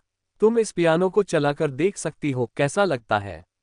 क्या इसकी आवाज सही है? क्या इसे बजाना ठीक रहेगा? उसके बगल में बैठी सेरेना ईर्ष्या से हरी पड़ गई। उसने पियानो पहुंचाने वाले से पूछा था और यह पियानो लाखों का था, बहुत महंगा। पहुंचाने वाले ने केनेथ की बेटी को सेरेना समझ लिया और उसकी तारीफ कर दी, जिससे सेरेना को बुरा लगा। रोजमेरी की पतली उंगलियां धीरे से चाबियों पर फिसल गईं और उसने कुछ सुर बजाए। आवाज बहुत अच्छी थी। ये पियानो जरूर बहुत कीमती होगा। रोजमेरी, मैंने सुना है कि आप पियानो की उस्ताद हैं, क्या हमें आपसे एक धुन सुनने का सौभाग्य मिल सकता है? मैंने सुना है कि आप मेस्ट्रो मेलोडी हैं। मुझे स्वीकार करना होगा, मैं आपका प्रशंसक हूँ। रोजमेरी, क्या मुझे आपके द्वारा बजाया गया एक संगीत सुनने का सौभाग्य प्राप्त हो सकता है? तुम्हारा पियानो संगीत वाकई बहुत अच्छा है, मैं हर रात सोने से पहले कुछ धुनें सुनती हूँ। रोजमेरी मुस्कुराई और बोली, तो मेरे पियानो की धुनें तुम्हें सोने में मदद करती हैं। अध्याय 117। कई नौकरों के कहने पर रोजमेरी पियानो पर बैठ गई। उसकी पतली उंगलियां हल्के से चाबियों को छू रही थीं और पियानो की मधुर ध्वनि कमरे में गूंज रही थी। हर सुर मानो रूपांतरित कर रहा था। एक जीवंत परी में बदल जाता है जो सभी को एक आनंदमय यात्रा पर ले जाता है। जिन लोगों ने इस रचना को सुना, उन्हें ऐसा लगा मानो वे फूलों के सागर में यात्रा कर रहे हों और एक निर्मल महासागर को देख रहे हों। उनकी आत्माएं बेहद शांत और आनंदित हो गईं। जैसे जैसे गाने की लय तेज होती गई, सभी का मूड बेहतर होता गया, उनके शरीर और मन तरोताजा हो गए। किसी को नहीं पता था कि कितनी देर बाद पियानो का संगीत आखिरकार बंद हो गया और सभी ने जोरदार तालियां बजाईं। ये भयानक था। मैं हर रात आपकी रचनाएं सुनता हूं और मैं इससे तुरंत आपकी रचना के रूप में पहचान लेता हूं। आप निस्संदेह उस्ताद मेलोडी हैं। क्या ये कोई नई रचना है? मैंने इसे पहले कभी नहीं सुना। ये कलात्मकता से भरपूर है और बेहद मनमोहक है। मुझे ये बहुत पसंद आए। मैं इस रचना को कहाँ से डाउनलोड कर सकता हूँ? मैं इसे दोबारा सुनना चाहता हूँ। कई नौकर रोजमेरी के चारों ओर जमा हो गए और उसकी पूजा अर्चना करने लगे। रोजमेरी ने हल्की सी मुस्कान के साथ कहा, यह अचानक हुआ था। कोई तयशुदा ढांचा नहीं, कोई पूर्वधारणा नहीं। वो अपने मन में जो भी आता था वही बजाती थी, खुलकर अपनी भावनाओं को व्यक्त करती थी। सभी लोग प्रशंसा से भरे हुए थे। आपने जो तात्कालिक प्रस्तुति दी वह उन क्लासिक कृतियों से भी बेहतर थी। महोदया, आप सचमुच अद्भुत हैं। आपने अभी जो धुन बजाई वह पियानो की अब तक की सबसे बेहतरीन धुन है जो मैंने सुनी है। रोजमेरी की पियानो बजाने की क्षमता स्पष्ट रूप से सेरेना से कहीं बेहतर थी। सेरेना, जो बचपन से पियानो बजा रही थी, उसने कभी इतना सुंदर संगीत नहीं बजाया था। एक तरफ खड़ी होकर नौकरों को रोजमेरी की प्रशंसा करते और उसे पसंद करते देखकर उसे और भी ईर्ष्या होने लगी। कितनी परेशान करने वाली बात है। उसने फिर से सबका ध्यान अपनी ओर खींच लिया। रोज और यह पियानो एक दूसरे के लिए बिल्कुल उपयुक्त हैं, लुइसा ने कहा। लुइसा शुरू से ही अपनी बेटी की वीडियो और तस्वीरें बना रही थी और अब उससे देखकर बेटी पियानो पर बैठी थी। उसकी हर हरकत, हर मुद्रा, हर भाव, हर अभिव्यक्ति परिपूर्ण थी। उसकी बेटी इतनी खूबसूरत थी मानो उसे देखकर आंखों को सुकून मिलता हो। सब लोग इस पियानो को रोज के कमरे में ले जाओ। रोज जब समय मिले तो इसे बजाना और जब समय न हो तो इसे यहीं छोड़ देना। इस पर धूल जमने की चिंता मत करो। केनेथ का लहजा हमेशा ही बहुत उदार होता था। रोजमेरी ने सिर हिलाया। आज प्रयोगशाला में बनाए गए उपहार निकाले और उन्हें एक एक बोतल करके सबको दे दिया। यह मेरी तरफ से आपके लिए उपहार है। केनेथ और लुइसा दोनों थोड़े हैरान थे। और भी उपहार? घर आए हुए मुझे बहुत समय हो गया है और मैंने तुम्हें कुछ भी नहीं दिया है, रोजमेरी ने कहा। गोलियों की ये दोनों बोतलें उसने अभी अभी बनाई हैं और हर एक का असर अलग अलग है। पापा, आपकी बोतल से शारीरिक स्वास्थ्य बेहतर हो सकता है, रोजमेरी ने कहा। रोजमेरी जानती थी कि केनेथ ने युवावस्था में अपने करियर के लिए बहुत कुछ खोया था और उसे कई स्वास्थ्य समस्याएं थीं। ये बोतल उसकी कई समस्याओं का समाधान कर सकती थी। माँ, आपकी यह बोतल त्वचा को सुंदर और पोषित कर सकती है, रोजमेरी ने कोमल स्वर में कहा। रोज एक गोली लो और 3 महीने तक लेते रहो। तुम्हें बहुत अच्छे परिणाम देखने को मिलेंगे। प्रत्येक छोटी बोतल में लगभग 100 गोलियां थीं। मेरी प्यारी बच्ची, क्या तुमने हमारे लिए स्वास्थ्य पूरक खरीदे हैं? लुइसा को गलती से लगा कि यह छोटी बच्ची ही स्वास्थ्य पूरक है और वह बेहद आश्चर्यचकित और भावुक हो गई। तुम कितनी विचारशील हो। उसने रोजमेरी की ओर स्नेह भरी नजरों से देखा। मेरी बच्ची, चिंता मत करो, हम इसे पूरा करने में जरूर लगे रहेंगे। हम एक दिन भी नहीं चूकेंगे। ये रोज का तोहफा है। मैं इसे खा नहीं सकता। केनेथ ने गोलियों की छोटी बोतल को कसकर पकड़ रखा था। उसकी आंखों में आंसू भरे हुए थे। घर लौटने के बाद रोज ने उन्हें ये पहला तोहफा दिया था। वह इसे संभाल कर रखना चाहता था, हमेशा के लिए। जब तुम इसे पूरा कर लोगे तो और भी मिलेंगे, रोजमेरी ने कहा। केनेथ बहुत खुश हुआ। और भी कुछ है? हाँ, रोजमेरी ने कहा। रोज, अब और पैसे खर्च मत करो। अपने लिए बचाओ। अगर पैसे कम पड़े तो हमसे मांग लेना। हमें तुम्हारे द्वारा खरीदे गए उपहारों की जरूरत नहीं है। जब तक तुम स्वस्थ और खुश हो, हम संतुष्ट हैं। लुइसा ने प्यार से कहा। अभी इस बारे में बात नहीं करते। आज का खाना तैयार है। रोज, चलो आज रात खूब जश्न मनाते हैं, केनेथ ने कहा। पास खड़ी सेरेना ने अपने माता पिता को रोजमेरी का हाथ पकड़कर जाते हुए देखा और वह बहुत दुखी हुई। प्रथम स्थान तो उसने प्राप्त किया था, फिर भी उसके माता पिता रोजमेरी के लिए जश्न क्यों मना रहे थे? उन्होंने कहा था कि वे किसी का पक्ष नहीं लेते। उसे बिल्कुल अकेला छोड़ दिया गया। इससे ज्यादा स्पष्ट और क्या हो सकता है कि वे पक्षपात कर रहे थे। शाम के 7 बजे मैकमिलियन कॉर्पोरेशन की इमारत में बत्तियां तेज थीं और किसी की भी हिम्मत नहीं थी कि वह काम से जल्दी निकल जाए। सम्मेलन कक्ष में रोमियो ने ठंडे भाव और कठोर आंखों से प्रबंधक की रिपोर्ट सुनी। यही तुम्हारी तथाकथित रणनीति है, श्री मैकमिलियन। मैंने सोचा कि अगर हम ये खबर फैला दें तो इससे हमारे प्रतिस्पर्धी इस शहर की जमीन में निवेश करने के लिए मजबूर हो सकते हैं। जब तक वे उस जमीन के टुकड़े में फंसे रहेंगे, वित्तीय समस्याएं अपरिहार्य होंगी और फिर हम उन्हें अपने कब्जे में ले सकते हैं। मैनेजर ने कहा, मैं गलत था। मुझे उम्मीद नहीं थी कि वे दिखावे के तौर पर इस शहर की जमीन में निवेश करेंगे, लेकिन चुपके से उन्होंने भी शहर की वह सारी जमीन खरीद ली जिसमें हमारी दिलचस्पी थी। वे अंदर घुस गए और उन्होंने हमें धोखा दिया। मैनेजर को बहुत खेद हुआ और उसने झुककर माफी मांगी। रोमियो की निगाहें पानी की तरह ठंडी थीं। आप इस कंपनी में कितने सालों से काम कर रहे हैं? हम। मैनेजर सवाल सुनकर स्तब्ध रह गया और उसने तुरंत जवाब दिया, श्री मैकमिलियन, 8 साल हो गए हैं। क्या कंपनी आपके साथ बुरा बर्ताव कर रही है? रोमियो ने पूछा। बिल्कुल नहीं। मैनेजर को पहले से ही बहुत पसीना आ रहा था और वह बुरी तरह कांप रहा था। चूंकि कंपनी ने तुम्हारे साथ कोई दुर्व्यवहार नहीं किया है। रोमियो की बर्फीली निगाहें उसके सिर पर टिक गईं। तुमने मैकमिलियन परिवार के साथ विश्वासघात क्यों किया? श्री मैकमिलियन, मैनेजर को उम्मीद नहीं थी कि रोमियो को इतनी जल्दी खबर मिल जाएगी। उसने शुरू में इस सौदे के बाद विदेश जाकर छिपने की योजना बनाई थी। आप आज रात 8 बजे फ्रांस के लिए उड़ान भर रहे हैं। रोमियो ने हवाई जहाज का टिकट उसके सामने फेंक दिया और मैनेजर का चेहरा तुरंत पीला पड़ गया। सब कुछ खत्म हो गया था, सब कुछ पता चल गया था। कार्ल, जो एक तरफ खड़ा था, ने ठंडे लहजे में कहा, अगर हमारे प्रतिद्वंद्वी की कंपनी ने आपको बहुत आकर्षक शर्तें दी हैं और आपने जाने का फैसला कर लिया है, तो आपको बस अपना इस्तीफा देना होगा। मैकमिलियन कॉर्पोरेशन आपको नहीं रोकेगा, लेकिन अगर आप हमारी पीठ पीछे चाले चल रहे हैं। मैनेजर और भी बुरी तरह कांपने लगा। मिस्टर मैकमिलियन, कार्ल, मुझसे गलती हुई। कृपया मुझे एक और मौका दीजिए। कार्ल ने मैनेजर को एक नज़र देखा और ठंडे स्वर में कहा, श्री मैकमिलियन को आपके पर्दे के पीछे के गंदे हथकंडों के बारे में काफी समय से पता है। बी सिटी, वह जमीन का टुकड़ा हमारी असली दिलचस्पी नहीं है। असली सौदा तो एस सिटी में है। लेकिन हमने आपके हथकंडों का इस्तेमाल करके उनके लिए कुछ मुसीबत खड़ी कर दी। मैनेजर को तुरंत झटका लगा। उसे एहसास हुआ कि उसकी नौकरी जा चुकी है और उसका चेहरा घोर निराशा से उतर गया। तुमने कंपनी के राज लीक कर दिए हैं।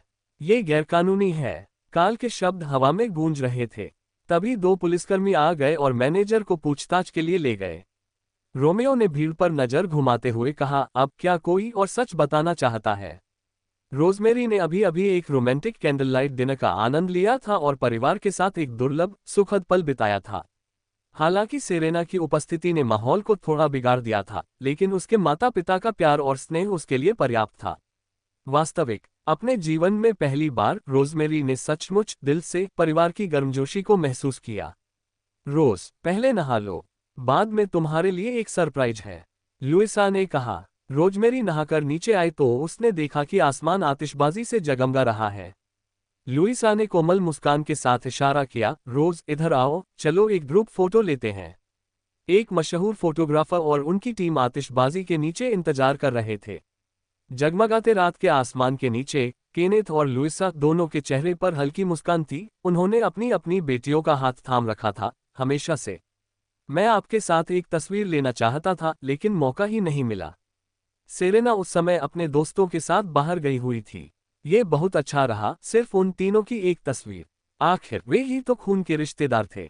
लेकिन मैंने तो पजामा पहना हुआ है, रोजमेरी ने कहा।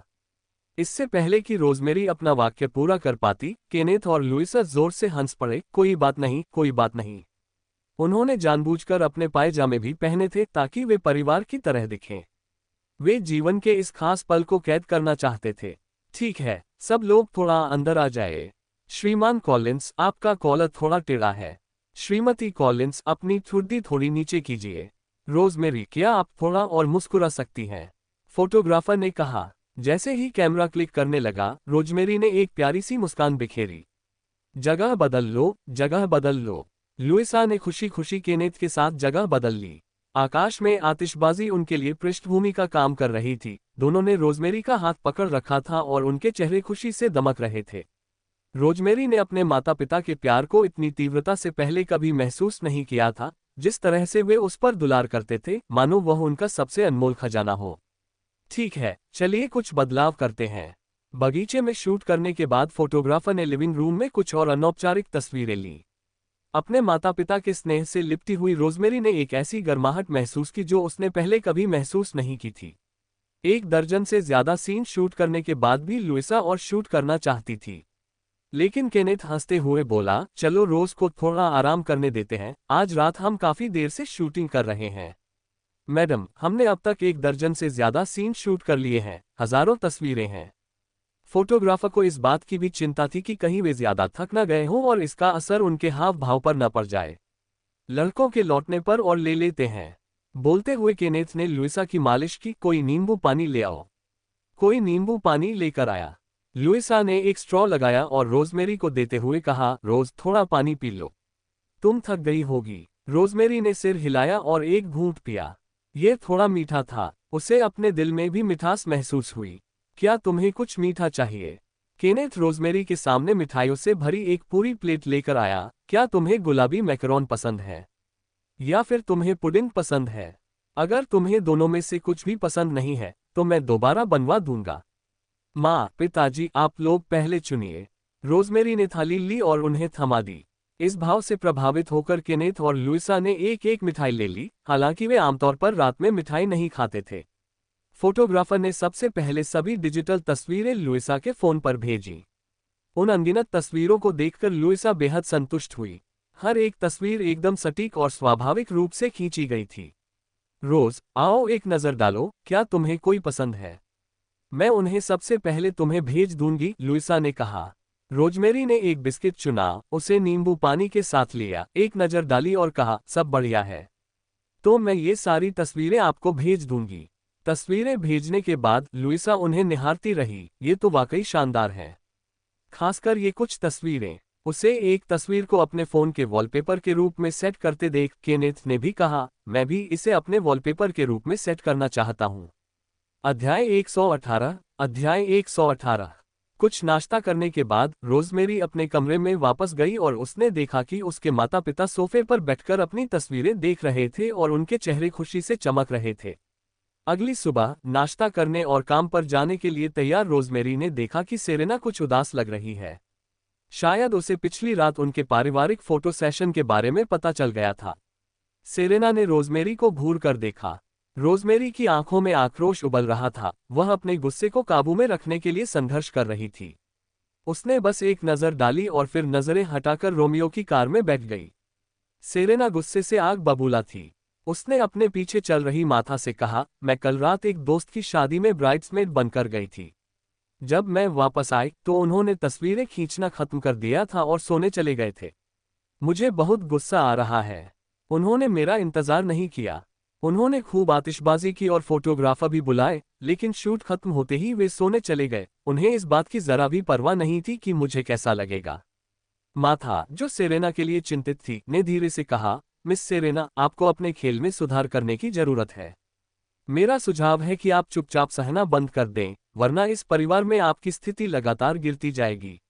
ये सुनकर सेरेना ने फैसला किया कि अब कार्रवाई करने का समय आ गया है। एन देश में एक निजी हेलीकॉप्टर धीरे धीरे एक गगनचुंबी इमारत की छत पर उतरा। उस व्यक्ति का चेहरा भावहीन था।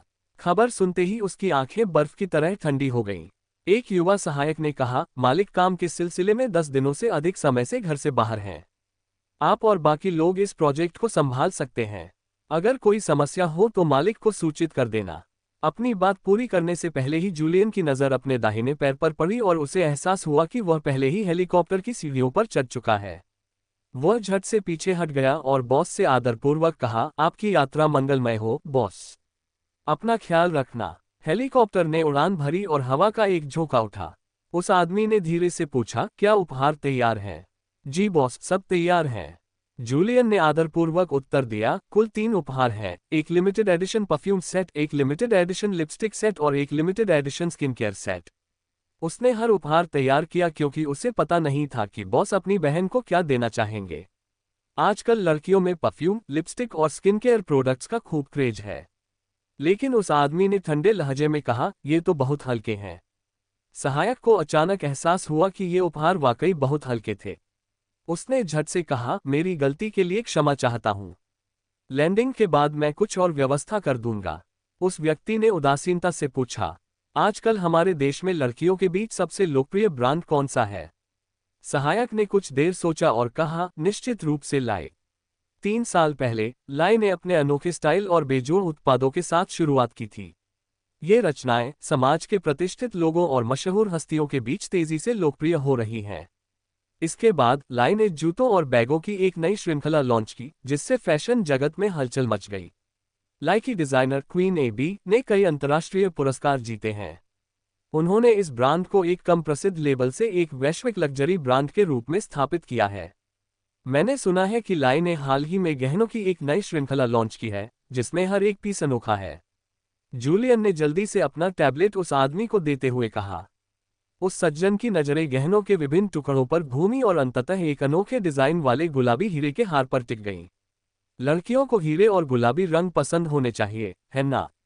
यही है। जूलियन थोड़ा हैरान था। यह उनकी पहली मुलाकात थी और बॉस ने अपनी बहन के लिए $3 मिलियन का हार पहले ही चुन लिया था। ऐसा लग रहा था मानो बॉस ने अपनी बहन को सचमुच स्वीकार कर लिया हो। हेलीकॉप्टर वापस सोल्टेरा की ओर उड़ा और अंततः कोलिंस फैशन मुख्यालय की गगनचुंबी इमारत की छत पर उतरा। जैसे ही वह सज्जन विमान से उतरे, उनके दोनों ओर 30 वरिष्ठ प्रबंधक इंतजार कर रहे थे। उनके आगमन के कारण समूह के सभी कर्मचारी अत्यधिक सतर्क, बेहद सावधान और गलती करने से भयभीत थे। दूसरी ओर रोमियो ने रोजमेरी को अपनी बाहों में भर लिया और उसे चुनने के लिए अपना फोन खोलते हुए कहा, ये लाई के नए उत्पाद हैं, देखो तुम्हें कुछ पसंद आता है या नहीं। फोन की स्क्रीन पर लाई की हाल ही में लॉन्च की गई ज्वेलरी सीरीज दिखाई दे रही थी। रोजमेरी ने उसकी तरफ देखा तक नहीं और सीधे मना कर दिया, मेरे पास पहले से ही बहुत सारे गहने हैं। उसे खुद गहने पहनना पसंद नहीं था क्योंकि उसे लगता था कि यह झंझट का काम है और ये सारे गहने उसी के खुद के डिजाइन थे। उसके लिए अपने ही डिजाइन के गहने खरीदने का कोई मतलब नहीं था। रोमियो ने प्यार से उसकी ओर देखा और कहा, रोज तुम बहुत ही बेहतरीन हो, बेशक तुम्हें पुरस्कृत किया जाना चाहिए। पुरस्कृत किया गया? आपका पियानो वादन वाकई बहुत अच्छा है। रोजमेरी समझ गई। उसे जरूर पता चल गया होगा कि वह मेलोडी है। तुम मेरे लिए कब कोई धुन बजाओगी? रोमियो ने वीडियो में रोज के शानदार पियानो वादन को याद करते हुए धीरे से उसके बालों को सहलाया और उसकी आंखें और भी कोमल हो गईं। उसकी रोज सचमुच असाधारण और अनोखी थी। जब मुझे समय मिलेगा तब हम इस बारे में बात करेंगे। ये कैसा रहेगा? रोमियो की नज़र एक अनोखे डिजाइन वाले गुलाबी हीरे के हार पर पड़ी। ये तुम पर बहुत जंच रहा है। रोजमेरी की त्वचा बहुत ही नाजुक और चिकनी थी, ऐसा हार पहनने से उसका व्यक्तित्व और भी अधिक निखर जाएगा। धन्यवाद, लेकिन आप इसे रख सकते हैं, भले ही आप इसे न पहने।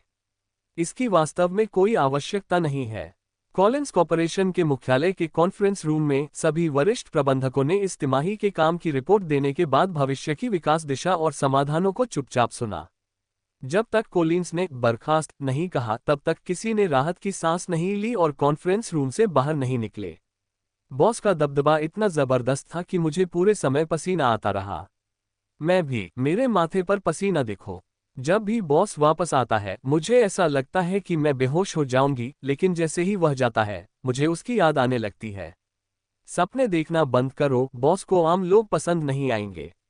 अगर उन्हें कोई साथी मिल भी जाए तो वह समान सामाजिक स्तर की एक कुलीन महिला ही होगी। मुझे आश्चर्य होता है कि किस तरह की महिला बॉस के दबाव को झेल सकती है। मुझे ये बहुत डरावना लगता है। जूलियन जल्दी से बॉस के पीछे पीछे मीटिंग रूम से बाहर निकला और बोला, बॉस मुझे माफ करना, मुझे थोड़ी देर हो गई, हार किसी और ने पहले ही बुक कर लिया है। ये सुनकर हंटर कॉलिंस के चेहरे पर कोई भाव नहीं बदला। कीमत बढ़ा दो। अध्याय 119। जब तक वे इसे देने के लिए तैयार न हो। जूलियन ने आगे कहा, उस आदमी को पैसों की कोई कमी नहीं है। सुनने में आया है कि वह लाई का एक शीर्ष सदस्य है। हमें इसे सूर्यास्त से पहले प्राप्त करना होगा। ठीक है। जूलियन जानता था कि बॉस जो चाहेगा वो उसे मिल जाएगा। भले ही एलवाई का दावा था कि उस आदमी का काफी दबदबा है और उससे पंगा लेना ठीक नहीं होगा, लेकिन फिर भी क्या कोई ऐसा व्यक्ति था जिससे आप उसके बॉस होने के नाते उलझने की हिम्मत करते? ओह, वैसे बॉस, एक राष्ट्रीय फैशन डिजाइन प्रतियोगिता हो रही है और वे आपको निर्णायक के रूप में आमंत्रित कर रहे हैं। हालांकि कोलिंस परिवार का व्यवसाय सीधे तौर पर फैशन से जुड़ा नहीं था, फिर भी हंटर कोलिंस एक बड़ा नाम थे। उन्होंने पिछले साल अपनी असाधारण डिजाइन प्रतिभा से फैशन जगत में धूम मचा दी। उनकी एक शर्ट, उनके युवावस्था में डिजाइन की गई यह चीज काफी सनसनीखेज थी, लेकिन जब से उन्होंने कंपनी की बागडोर संभाली है तब से वे हर समय सिर्फ काम में ही लगे रहते हैं, अक्सर देश से बाहर रहते हैं और मुश्किल से ही घर पर दिखाई देते हैं। आयोजकों को निर्णायक मंडल में कुछ बड़े नामों की जरूरत थी और हंटर कॉलिंस को शामिल करने से निश्चित रूप से इस राष्ट्रीय प्रतियोगिता के लिए सबका ध्यान आकर्षित होगा। मेरे पास इसके लिए समय नहीं है। हंटर ऐसी प्रतियोगिता में अपना समय बर्बाद करने के इच्छुक नहीं थे। इस वापसी यात्रा में वह घर मुख्यतः अपनी बहन से मिलने के लिए जाता था। अगले कुछ महीनों तक वह काम में इतना व्यस्त रहेगा कि शायद काफी समय तक घर न लौट पाए। समझ गया, मैं इन्हें मना कर दूंगा।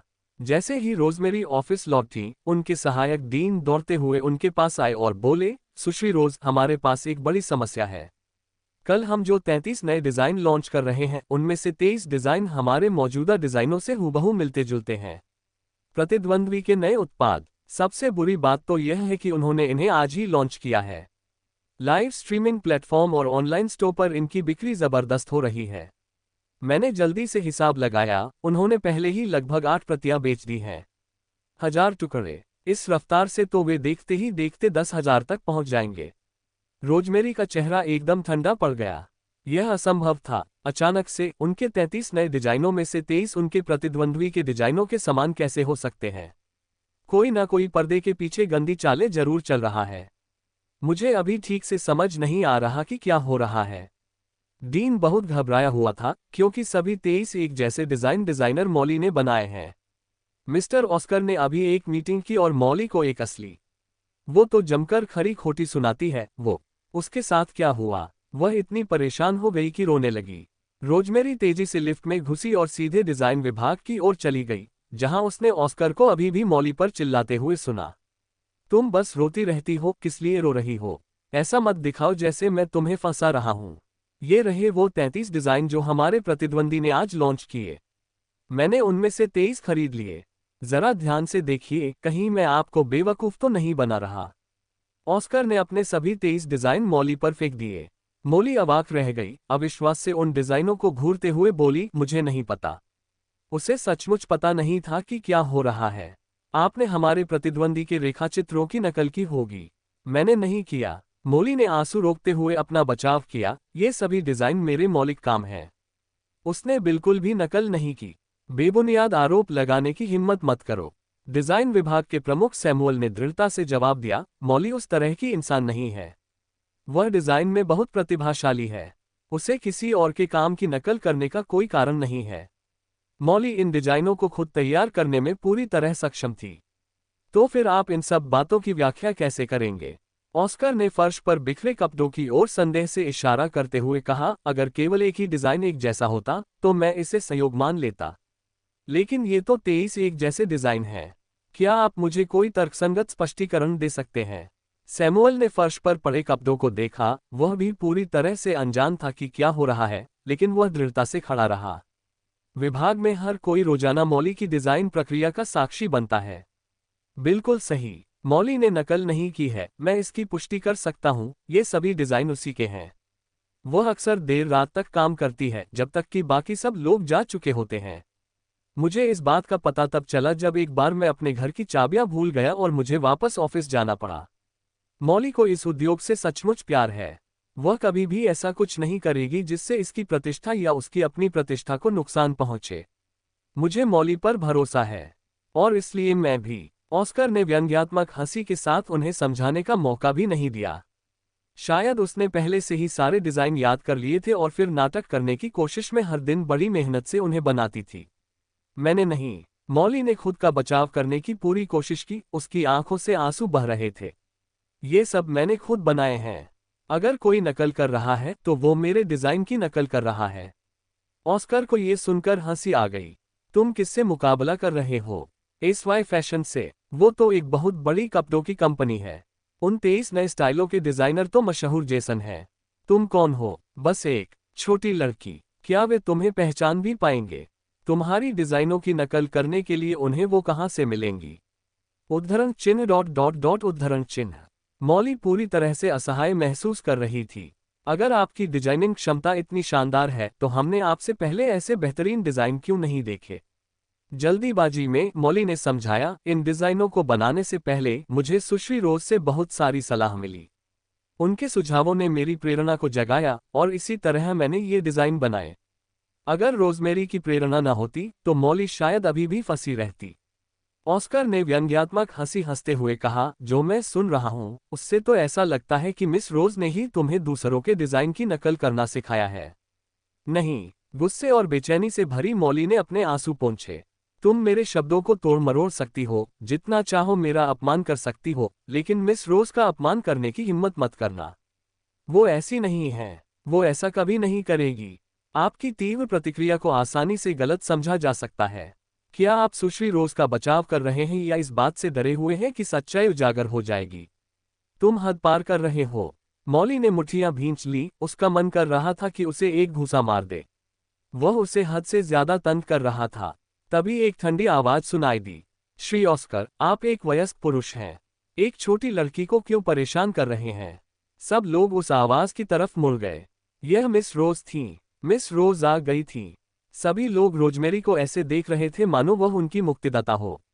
रोजमेरी के आने से पहले उनके पूरे विभाग, खासकर मॉली के साथ बहुत अन्याय हुआ था। सुश्री रोज। उन्हें देखकर मॉली भावनाओं के ज्वार में बह उठी और उसकी मुट्ठी ढीली पड़ गई। उसकी आंखों से आंसू बहने लगे।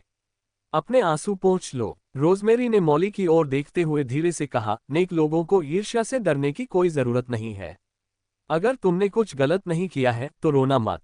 मॉली ने आज्ञाकारी भाव से सिर हिलाया और जल्दी से अपने आंसू पोंछ लिए। ऑस्कर ने रोजमेरी को मॉली का बचाव करते हुए देखा और उपहास उड़ाया। कंपनी में इतनी बड़ी घटना घटी है और मुझे अभी कुछ सुराग मिले हैं। मिस रोज दखल देने आई हैं। लोग सोच सकते हैं कि मिस रोज कोशिश कर रही हैं श्रेय चुरा लेना। रोजमेरी ने ठंडी मुस्कान दी। मिस्टर ऑस्कर किसी से गुनाह कबूल करवाने के लिए पुलिस से भी ज्यादा बेताब हैं। लोग सोच सकते हैं कि आप बस किसी को बलि का बकरा बनाना चाहते हैं। उसके शब्दों से पूरा विभाग स्तब्ध रह गया। ऑस्कर का चेहरा तुरंत बिगड़ गया। तुम्हारा ऐसा कहने का क्या मतलब है? साफ है कि मॉली एक अनुभवहीन लड़की है जिसने जल्दी पैसा कमाने के लिए किसी और के डिजाइन की नकल की है। ओह, तो अब तुम मन की बात जान लेते हो। तुम्हें उसके सारे विचार पता हैं। ऑस्कर बेहद नाराज लग रहा था। मुझे पता है तुम दोनों बहुत करीब हो, लेकिन उसने बहुत बड़ी गलती की है। मुख्यालय को इसके बारे में पता चल चुका है और उन्होंने अपनी आलोचना भी व्यक्त कर दी है। तुम उसकी रक्षा नहीं कर सकते। क्या यह तय करना आपके ऊपर है कि मैं उसकी रक्षा कर सकता हूं या नहीं? मुख्यालय ने अपनी आलोचना व्यक्त की और उसे इसके बारे में कुछ भी पता नहीं चला। ऑस्कर, जो कि उपराष्ट्रपति हैं, अध्याय 120। ये बूढ़ा आदमी साफ तौर पर बकवास कर रहा है। वह मुख्यालय का इस्तेमाल उस पर दबाव डालने के लिए कर रहा है। हमने नए उत्पाद के 110,000 पीस तैयार कर लिए हैं, जिनकी कीमत करोड़ों में है, और ये सब गोदाम में पड़े हैं। 23 डिजाइन है। देखते हैं कल नए उत्पाद लॉन्च करने की हिम्मत होती है या नहीं। मुझसे यहां बहस करने के बजाय इस्तीफा क्यों नहीं दे देते? मुख्यालय से मदद मांगने से कम कुछ नुकसान तो कम हो सकता है। हालांकि उसने ऐसा कहा, ऑस्कर किसी और से बेहतर जानता था कि ऐसी आपातकालीन परिस्थितियों में मुख्यालय केवल कुछ वित्तीय नुकसानों को कम कर सकता था, लेकिन प्रतिष्ठा के मामले में यह पूरी तरह से विनाशकारी होगा। बेशक गोदाम में माल मौजूद है, लेकिन अगर वह बिक नहीं पाता और सामान वादे के मुताबिक समय पर ग्राहकों तक नहीं पहुंचता, तो इस तरह की बेईमानी कोलिंस कॉर्पोरेशन बिल्कुल भी बर्दाश्त नहीं कर सकता। ऑस्कर मन ही मन बहुत खुश था। इस बार तो ये लड़की पक्का फंसी हुई है। एक बैठक बुलाओ, रोजमेरी ने कहा और सबसे पहले डिजाइन विभाग से निकल गई। कंपनी के अधिकारी बैठक कक्ष की ओर दौड़े। रोजमेरी अध्यक्ष की कुर्सी पर बैठी थी और अब भी उनमें नेतृत्व की प्रबल आभा झलक रही थी। सामने मौजूद समस्या के बावजूद उसके चेहरे पर घबराहट का कोई निशान नहीं है। सब लोग दबे स्वर में उनकी प्रशंसा कर रहे थे।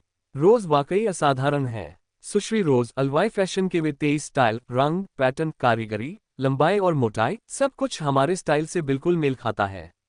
यह महज संयोग नहीं हो सकता। उन्होंने तो एक सेलिब्रिटी को अपना प्रवक्ता भी बना लिया है, और अब उनके नए उत्पाद धड़ाधड़ बिक रहे हैं। जो भी इन नए उत्पादों को देखेगा, वह स्वाभाविक रूप से यही सोचेगा कि इन्हें सबसे पहले साई फैशन ने ही डिजाइन किया था। फिलहाल हमारे पास इस बात का कोई सबूत नहीं है कि उन्होंने मॉली के डिजाइन की नकल की है, बल्कि ऐसा लगता है कि मॉली ने उनके डिजाइन की नकल की है।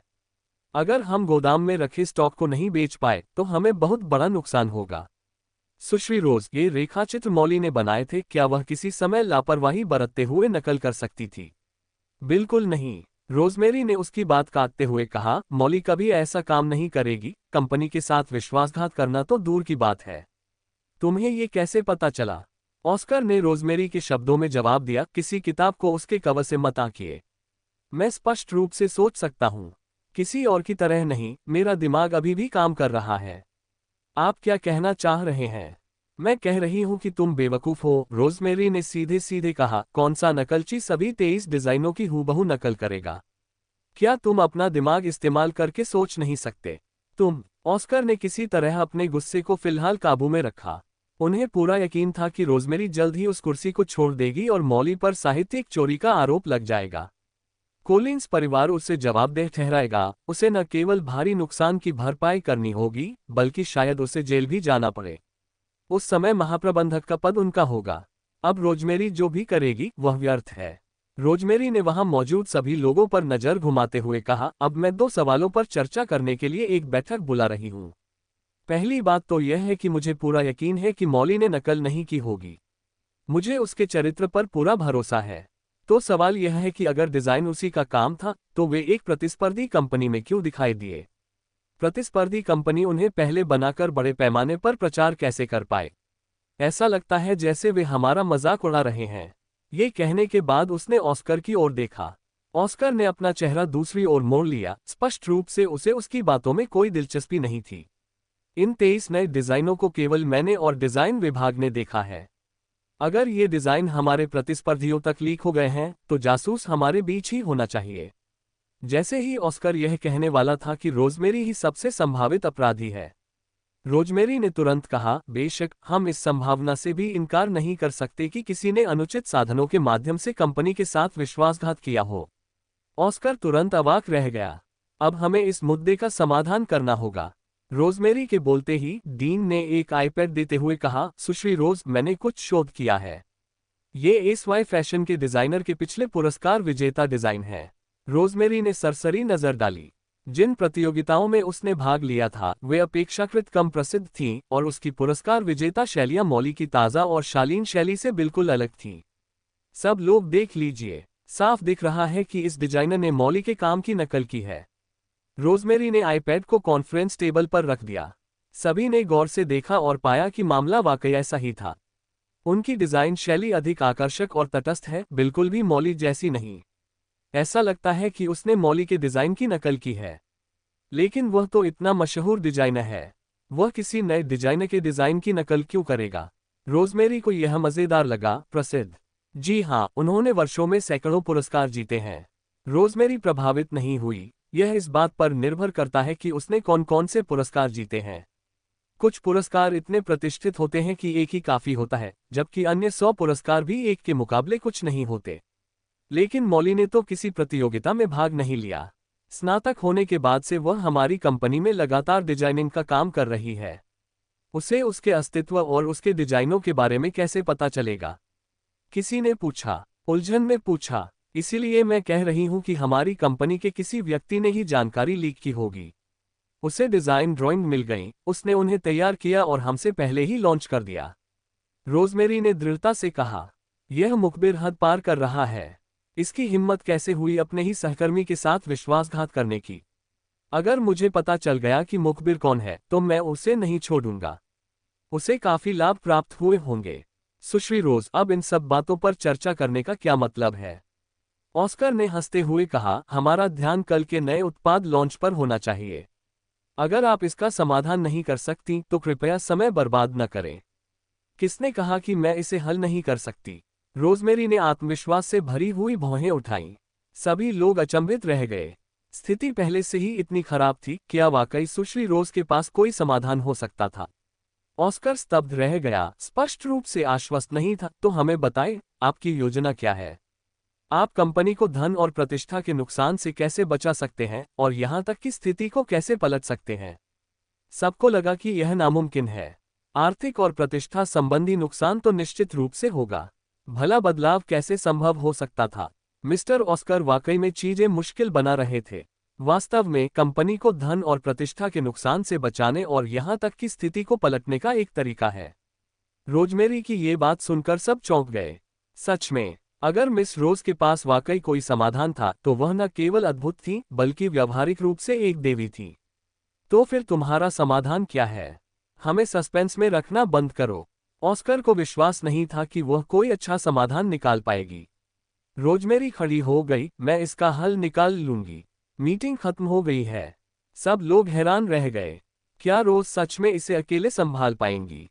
अगर वह जादू कर भी सकती तो भी वह इतने सारे नए कपड़े जादू से नहीं बना सकती थी, है ना? जैसे ही रोजमेरी मीटिंग रूम से बाहर निकली, डीन तुरंत उनके पीछे पीछे गया और बोला, सुश्री रोज, क्या आप हमसे मजाक कर रही हैं? क्या सच में आपके पास कोई समाधान है?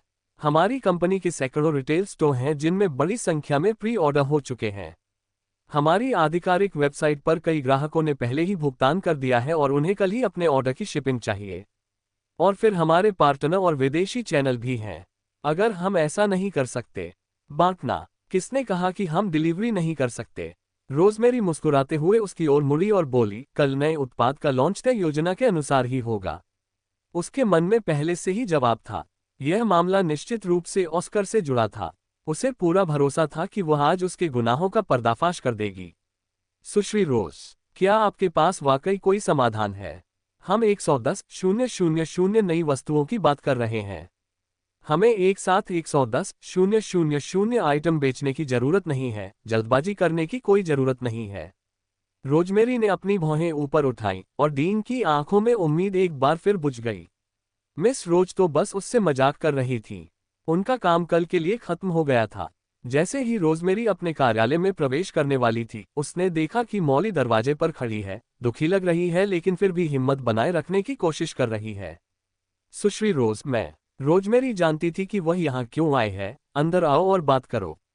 मॉली जल्दी से उसके पीछे पीछे दफ्तर में गई, दरवाजा बंद किया, फिर अपने आंसू पोंछे और बोली, सुश्री रोज, ये मैंने नहीं किया। मैंने जेसन के डिजाइन कॉपी नहीं किए।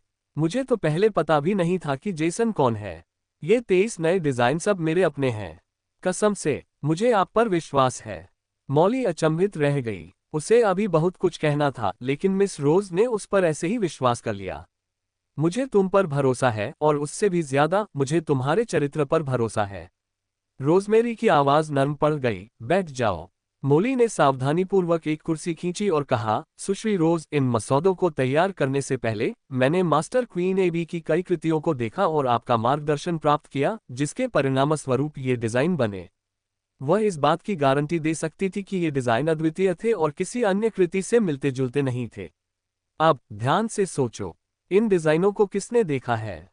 मोली ने कुछ देर सोचा और फिर कहा, डिजाइन विभाग में सभी ने इन डिजाइनों को देखा है, क्योंकि विभाग प्रमुख सैमुअल ने सभी मसौदों को सबके सामने मतदान के लिए रखा था और मेरे 23 मसौदों को सबसे अधिक वोट मिले, इसलिए अंत में उन सभी को अपना लिया गया।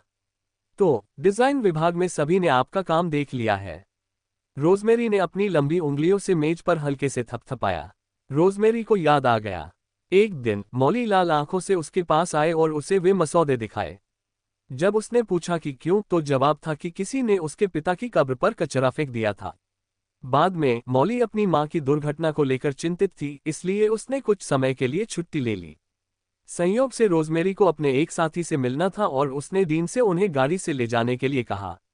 मसौदा उस समय डेस्क पर पड़ा था और जब मैं कुछ काम निपटा कर लौटा तो मैंने इसे आपको देने से पहले संशोधित करने का सोचा था। मुझे याद है कि ढेर के ऊपर आपकी गुलाबी पोशाक रखी थी, है ना? नहीं नहीं, मौली ने बड़े यकीन से याद करते हुए कहा, पहली ड्रेस एकदम सफेद थी क्योंकि मैं उससे सबसे ज्यादा संतुष्ट थी, इसलिए मैंने उसे सबसे आगे रख दिया। एक सफेद पोशाक। रोजमेरी ने एक पल सोचा, आखिरी बार मैंने जो देखी थी वह सफेद पोशाक ही थी। उन दोनों को अचानक कुछ एहसास हुआ। कमरे में कोई न कोई जरूर रहा होगा। मौली को बहुत हैरानी हुई। किसी ने बिना अनुमति के सीईओ के कार्यालय में घुसने की हिम्मत कैसे की? तो क्या हम निगरानी प्रणाली की जांच नहीं कर सकते? मौली को तुरंत उम्मीद जगी। लेकिन रोजमेरी ने लापरवाही से कहा, अगर इस व्यक्ति ने मसौदों को देखा, उन्हें ले भी लिया और फिर बस इस दरवाजे से बाहर निकल गया, तो केवल दो ही संभावनाएं हो सकती हैं। एक ये कि उन्होंने निगरानी प्रणाली बंद कर दी हो, और दूसरी बात यह है कि उन्होंने निगरानी के रिकॉर्ड डिलीट कर दिए। आगे की कहानी सुनाने के लिए VM स्टोरी वर्ल्ड को सब्सक्राइब करो।